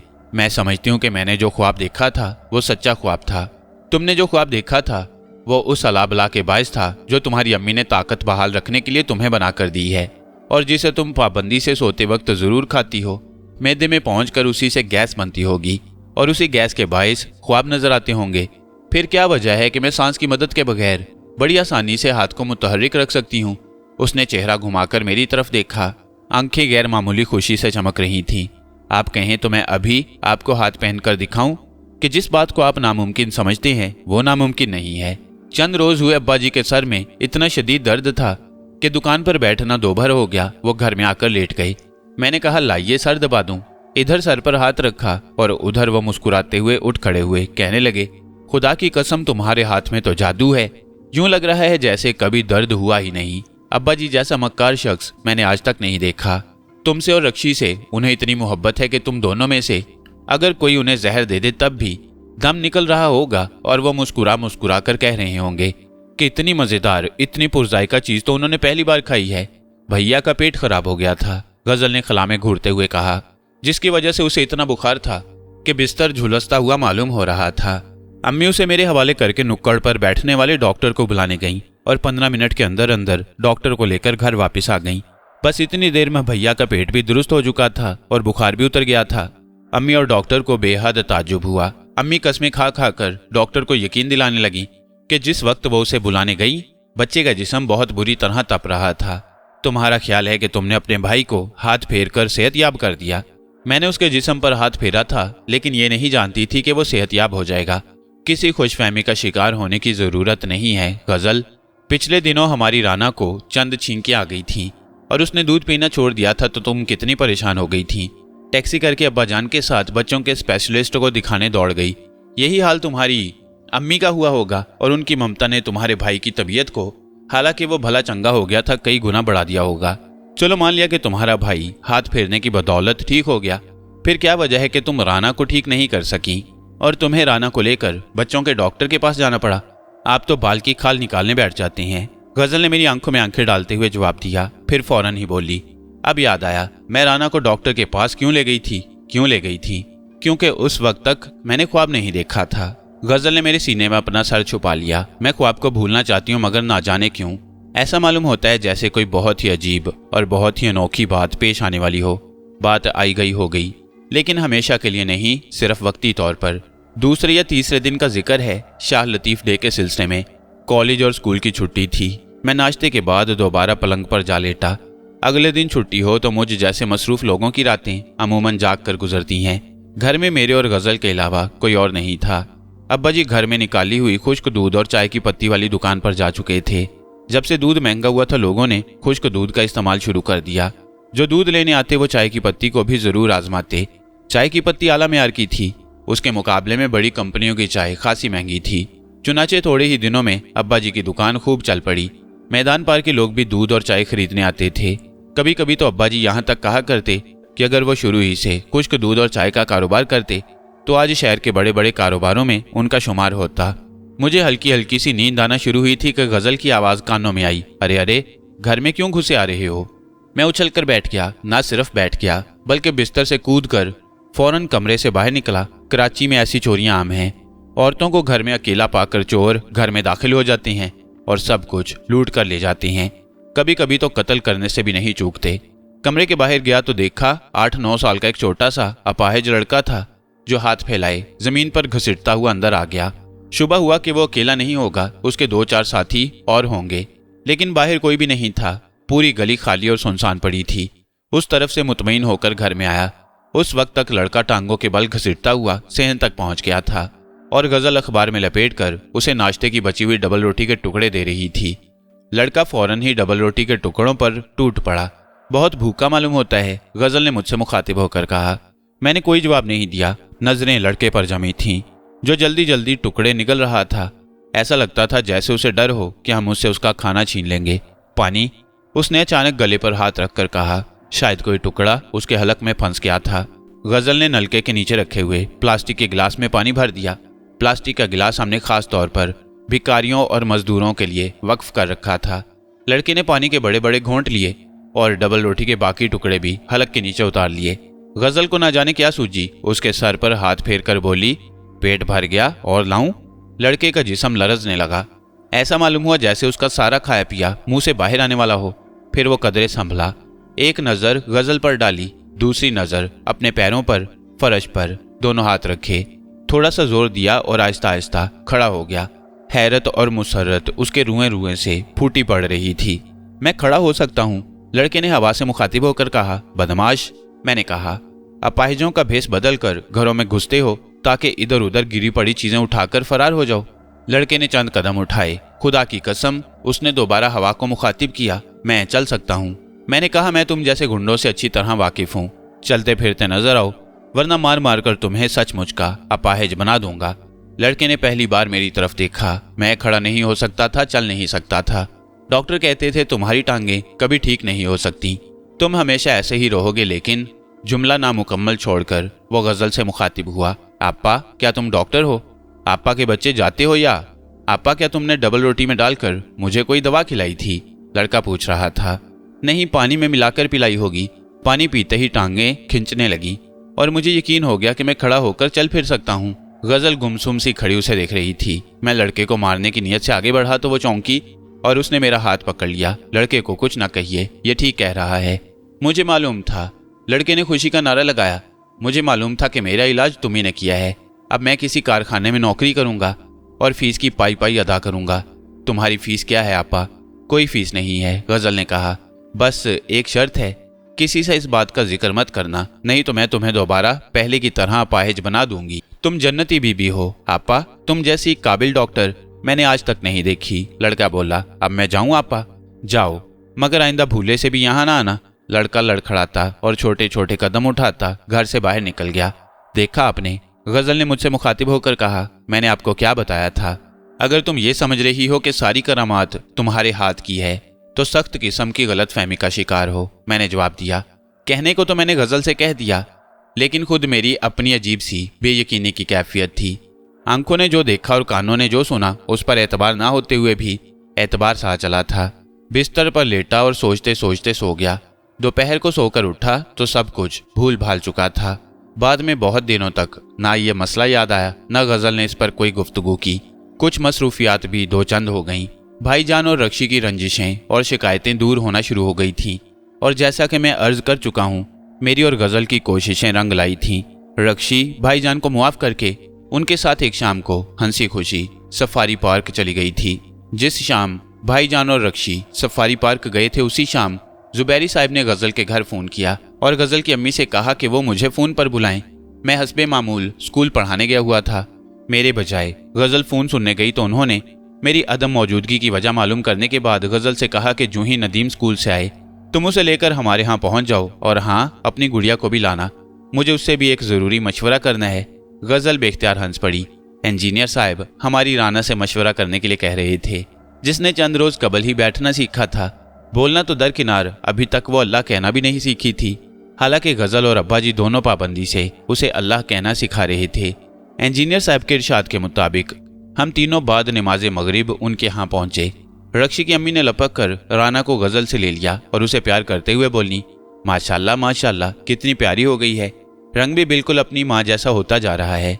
इंजीनियर साहब ने बेगम से कहा, आपको तो कभी तौफीक नहीं हुई कि गुड़िया को बुलाएं। आज हमने दावत दी है तो इस पर कब्जा जमा लिया। लाइए गुड़िया को हमें दीजिए, ये हमारी मेहमान है, संभालिए अपनी मेहमान को। बेगम ने राना को उनकी गोद में रखते हुए बद्दुआ दी, खुदा करिए आपको गीला कर दे। इंजीनियर साहब ने राना के चेहरे पर झुककर उसकी नाक को थोड़ा सा मरोड़ा, फिर बेगम से मुखातिब होकर बोले, आप भी तशरीफ रखिए।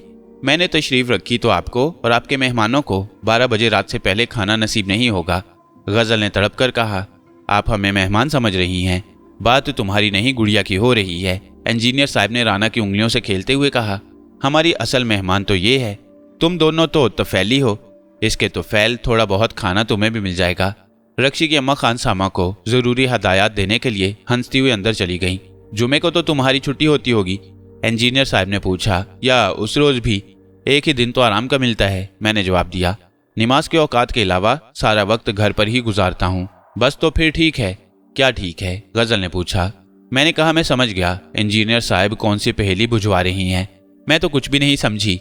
इंजीनियर साहब बोले, नदीम, अगर तुमने वाकई पहेली बूझ ली है तो गजल को भी इसका जवाब बता दो।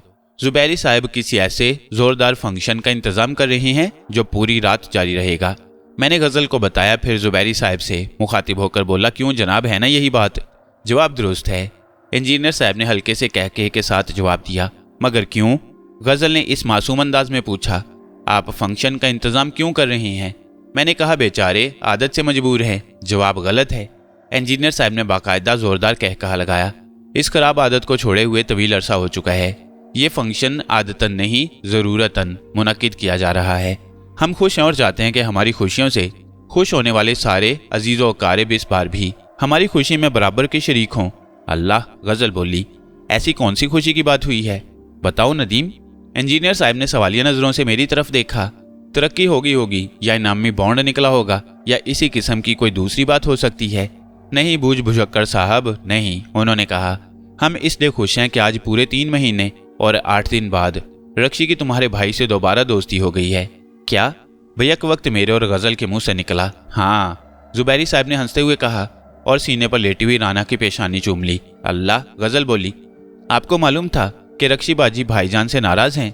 हम सबको मालूम था।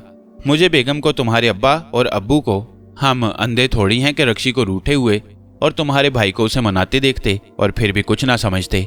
रक्षी की अम्मी तो इतनी खौफजदा थीं कि बार बार कहती थीं, मेरे मुंह में खाक, कहीं मंगनी न टूट जाए। मैंने कहा, आपके मुंह में खाक भले ही हो मगर मंगनी नहीं टूट सकती। मंगनी तोड़ना होती तो रक्षी कभी भी मंगनी की अंगूठी उतार कर फेंक चुकी होती। वो तो सिर्फ इसलिए रूठी है कि उसे मना लिया जाए। गजल हंसने लगी, मैं भी हंसने लगा। आप जानते हैं उन दोनों की लड़ाई का सबब क्या था? मैंने पूछा। ना जानता हूँ ना जानना चाहता हूँ, वो बोले। मंगेतरों को इतनी आज़ादी तो होना चाहिए कि वो हस्बे मर्जी एक दूसरे से रूठ सकें या उन्हें मना सकें। हंसते हंसते अचानक वो दोहरे हो गए। ओह, मर गया? क्या हुआ? गजल सोफे से उठकर उनकी तरफ दौड़ी। राना ने आपको गीला कर दिया? मैंने बढ़कर राना को उठा लिया, वो बिल्कुल खुश्क थी। टैबलेट? इंजीनियर साहब ने बिलबिलाते हुए कहा। टैबलेट लाओ। रक्षी की अम्मी से कहो वो जल्दी से टैबलेट ले आएं और मुझे ले चलें, डॉक्टर के पास ले चलें। गजल झुककर उन्हें सीधा करने लगी। दर्द हो रहा है? कहाँ हो रहा है? मैं राना को गोद में लिए रक्षी की अम्मी को बुलाने दौड़ गया। 1 मिनट बाद उनके साथ टैबलेट लेकर वापस आया तो गजल इंजीनियर साहब के पास बैठी थी और इंजीनियर साहब हंस हंस कर बातें कर रहे थे। तो ये है, उनकी बेगम ने कहा। मैं तो डर गई कि दोबारा गुर्दे का दर्द तो शुरू नहीं हो गया। ये टैबलेट क्यों मंगाई थी? आपको देखे हुए मुद्दत गुजर गई थी, सोचा इसी बहाने आपका दीदार हो जाएगा, उन्होंने कहा। वैसे आपके सरे अजीज की कसम, गुर्दे में अचानक चमक से उठी थी। आपकी तरह हम भी डर गए थे, लेकिन जितनी तेज चमक थी उसी तेजी से गायब हो गई। अब तो सिर्फ उसका तस्वुर बाकी है। आज आपको खाना नहीं मिलेगा, बेगम ने हुक्म सुनाया। यकीन कीजिए हमें कोई आर्जा, कोई शिकायत नहीं है। डॉक्टर को फोन करती हूँ कि अभी आकर आपको अच्छी तरह चेक करे। आपकी यही मर्जी है तो सरे तस्लीम खम है, लेकिन वो कहेगा कि दर्द ही नहीं है तो फिर मदावा किसका करे और क्यों करे। हमारी माँ ने तो फोन करने की जहमत गवारा न करें। नहीं, डॉक्टर से मुआयना जरूरी है। डॉक्टर आया और उसने इंजीनियर साहब को अच्छी तरह देखा। बेगम जुबैरी को यकीन दिलाया कि उनके खुदाए मजाजी एकदम ठीक ठाक हैं, परेशानी की जरूरत नहीं। लीजिए। जब जुबैरी साहब सोने के लिए लेट जाएं तो उन्हें हाजमे की 2 गोलियां नीम गर्म पानी से निकलवा दें। खाना बहुत जोरदार किस्म का था। खाने की मेज पर तरह तरह की मुरगन ग़िज़ाएं मौजूद थीं। जुबैरी साहब ने बच्चों की तरह हंसते हुए एक डिश से मुतारिफ कराया। ये बटेरे हैं, ये मछली के कोफ्ते हैं, ये नमकीन गुलाब जामुने हैं, गाय के गोश्त से तैयार की गई हैं। ये बिरयानी है, ऐसी बिरयानी तुमने कभी नहीं खाई होगी। इसे सिर्फ हमारा खानसामा ही पका सकता है। उसके परदादा नवाबों के लिए बिरयानी पकाया करते थे। इसमें मतंजन का हल्का सा छींटा दिया जाता है और ये भुनी हुई बोटियां हैं। मैं पूरे एतमाद से कहता हूँ कि तुम और गजल हरगिज नहीं बता सकोगे कि ये बोटियां किसकी हैं। बेगम बोली, बच्चों को खाना खाने दीजिए, तंग ना कीजिए। हम इन्हें तंग तो नहीं कर रहे हैं, जुबैरी साहब ने जवाब दिया। बस थोड़ा सा रोब डाल रहे हैं। हाँ तो नदीम, तुमने बताया नहीं बोटियां किसकी हैं? देखकर क्या पहचानोगे? लो चख कर देखो। उन्होंने प्लेट में चंद बोटियां उतारी। प्लेट को पहले गजल की तरफ बढ़ाया, फिर मेरी तरफ। मैंने और गजल ने एक एक बोटी उठा ली। गजल ने फौरन ही बोटी मुंह में रख ली और मुंह चबाते हुए बोली, बोटियां किसी की भी हों, हैं बेहद मजेदार। मैंने मुस्कुराते हुए कहा, अगर बता दिया कि किसकी बोटियां हैं तो क्या इनाम देंगे, और बोटी को मुंह में रख लिया। अगले ही लम्हे दोनों हाथों से मुंह को दबाकर बाथरूम की तरफ दौड़ा। बाथरूम में दोपहर तक का खाया पिया बाहर निकल गया। मतली में फिर भी कोई कमी ना हुई। यूं लग रहा था जैसे आंतें बाहर आ जाएंगी। खूब अच्छी तरह मुंह हाथ धोकर बाथरूम से निकला और खाने के कमरे में जाकर सबसे अलग थलग पेट पकड़े पकड़े एक सोफे पर बैठ गया। पेट में आग से लगी थी, दिमाग चकरा रहा था और दिल था कि बर्फ जैसी यख तहों में डूबकर मुंजमद हुआ जा रहा था। उस वाक़े को एक तवील अरसा गुजर चुका था, लेकिन मैं अभी तक उस गोश्त के जायकों को नहीं भूला था जो कैथरीन ने मुझे साधु बेला में खिलाया था। इंजीनियर साहब से ये तवक्को तो नहीं थी कि उन्होंने जानबूझकर हमें इंसानी गोश्त की बोटियां पेश की हों। अलबत्ता उनका हल्का अहबाब बड़ा वसी था। हर तरह के लोगों से उनकी दोस्ती थी। इस बात का इम्कान था कि उनके किसी दोस्त ने तोहफे के तौर पर उन्हें इंसानी गोश्त भेजा हो। सबसे पहले गजल मेरे पास आई, उसके पीछे इंजीनियर साहब और सबसे आखिर में उनकी बेगम। तीनों के चेहरों पर एक ही सवाल था कि अचानक मेरी हालत गैर क्यों हो गई है। मैं कुछ कहने सुनने के काबिल नहीं रहा। दिमाग पेट सब के सब मुझसे बागी हो चुके थे। अंतड़ियों में हलचल सी मची हुई थी और मुझे खौफ महसूस हो रहा था कि उल्टी करके उनके बेशकीमत कालीन को गंदा न कर दूं। इंजीनियर साहब हंस पड़े। मैं समझ गया, बाखुदा मैं समझ गया कि तुम्हारी तबीयत बिगड़ने का सबब क्या है। तुम मोर के गोश्त से एलर्जिक हो। क्यों, है ना यही बात? मुझसे बोला नहीं जा रहा था, लेकिन पूछे बगैर नहीं रह सका। आपने मुझे मोर की बोटी खिलाई थी? हाँ, उन्होंने जवाब दिया। पहले से मालूम होता कि तुम्हें एलर्जी होती है तो उसकी बोटियां दस्तरख्वान पर आने ही ना देता। आपको यकीन है कि वो बोटी मोर ही की थी? जवाब उनकी बेगम ने दिया। हाँ बेटा हाँ, मोर की बोटी थी। पड़ोस के सोमरू साहब शिकार के बहुत शौकीन हैं। 2 मोर शिकार करके लाए थे, एक मोर खुद खा लिया, एक हमारे यहाँ भेज दिया। तुम क्या समझ रहे हो? मेरी मतली किसी तरह कम होने में नहीं आ रही थी। साधु बेला में जो बोटियां खाई थीं, उनका जायका भी ऐसा ही था। ये कैसे हो सकता था कि मोर और इंसान के गोश्त का स्वाद बिल्कुल एक जैसा हो? गजल से मेरी अबतर हालत नहीं देखी गई। बड़ों के सामने वो कभी बेतकल्लुफी से पेश नहीं आती थी, मगर उस शाम सारे तकल्लुफात को बालाए ताक रख कर वो मेरे पास बैठ गई और चकराते हुए सर को अपने सीने से लगाकर आहिस्ता आहिस्ता थपकने लगी। मेरा दिमाग किसी डूबते हुए शख्स की तरह होते खा रहा था। आंतें झुलस रही थी और पेट से बाहर आ जाना चाहती थी। दिल फ्रीजर में रखी हुई किसी चीज की तरह नुक्ता इंजमात की तरफ रवां दवा था। गजल ने मेरे सर को अपने सीने पर रखा तो यूं लगा गोया नई जिंदगी मिल गई हो। मतलाहट खत्म हो गई, दिल मामूल के मुताबिक धड़कने लगा। गोतों पर गोते खाते हुए दिमाग को सुकून हासिल हो गया। चंद लम्हों कबल जिस सवाल ने मुझे तंग कर रखा था, खुद बखुद उसका जवाब मिल गया कि मोर और इंसान के गोश्त का स्वाद एक जैसा नहीं हो सकता। साधु बेला में जो भुनी हुई बोटियां इंसान की कहकर खिलाई गई थीं, वो दरअसल मोर ही की थीं। मैंने फिलिप की नहीं, मोर की बोटियां खाई थीं।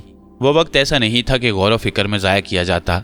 मैंने इस सवाल को कि मोर की बोटियां खिलाकर नागफनी मुझे आदमजाद क्यों साबित करना चाहती थी, आइंदा के लिए मौकूफ कर दिया और गजल के सीने से सर उठाकर हंसता हुआ इस तरह खाने की मेज पर जा बैठा जैसे कोई बात ही ना हुई हो। मेरे अलावा किसी और से सही तौर पर खाना नहीं खाया गया। मैंने अपनी तबीयत खराब करके सबके खाने का मजा किरकिरा कर दिया था। इंजीनियर साहब जो चाव और चाह के साथ एक एक डिश का तारुफ करा रहे थे, पूरे खाने के दौरान कुछ भी नहीं बोले। और जिस तरह कोई ऐसा कबूतर जिसका पोटा खूब पुर हो गया हो दाना चुगता है, उसी तरह वो भी छोटे छोटे निवाले खाते रहे। यही हाल उनकी बेगम का हुआ। उन्होंने अपनी प्लेट में जो बिरयानी डाली वो आखिर तक जूं की तूं रही। इंजीनियर साहब तो कुछ खा भी रहे थे, वो इतना भी नहीं खा सकी। बस मुंह चलाकर और प्लेट तक हाथ ले जाकर खाना खाने की अदाकारी करती रही। रह गई गजल, सो उसे खाने की अदाकारी भी नहीं हो सकी। उसने साफ अल्फाज में कह दिया कि उसका कुछ खाने को जी नहीं चाह रहा।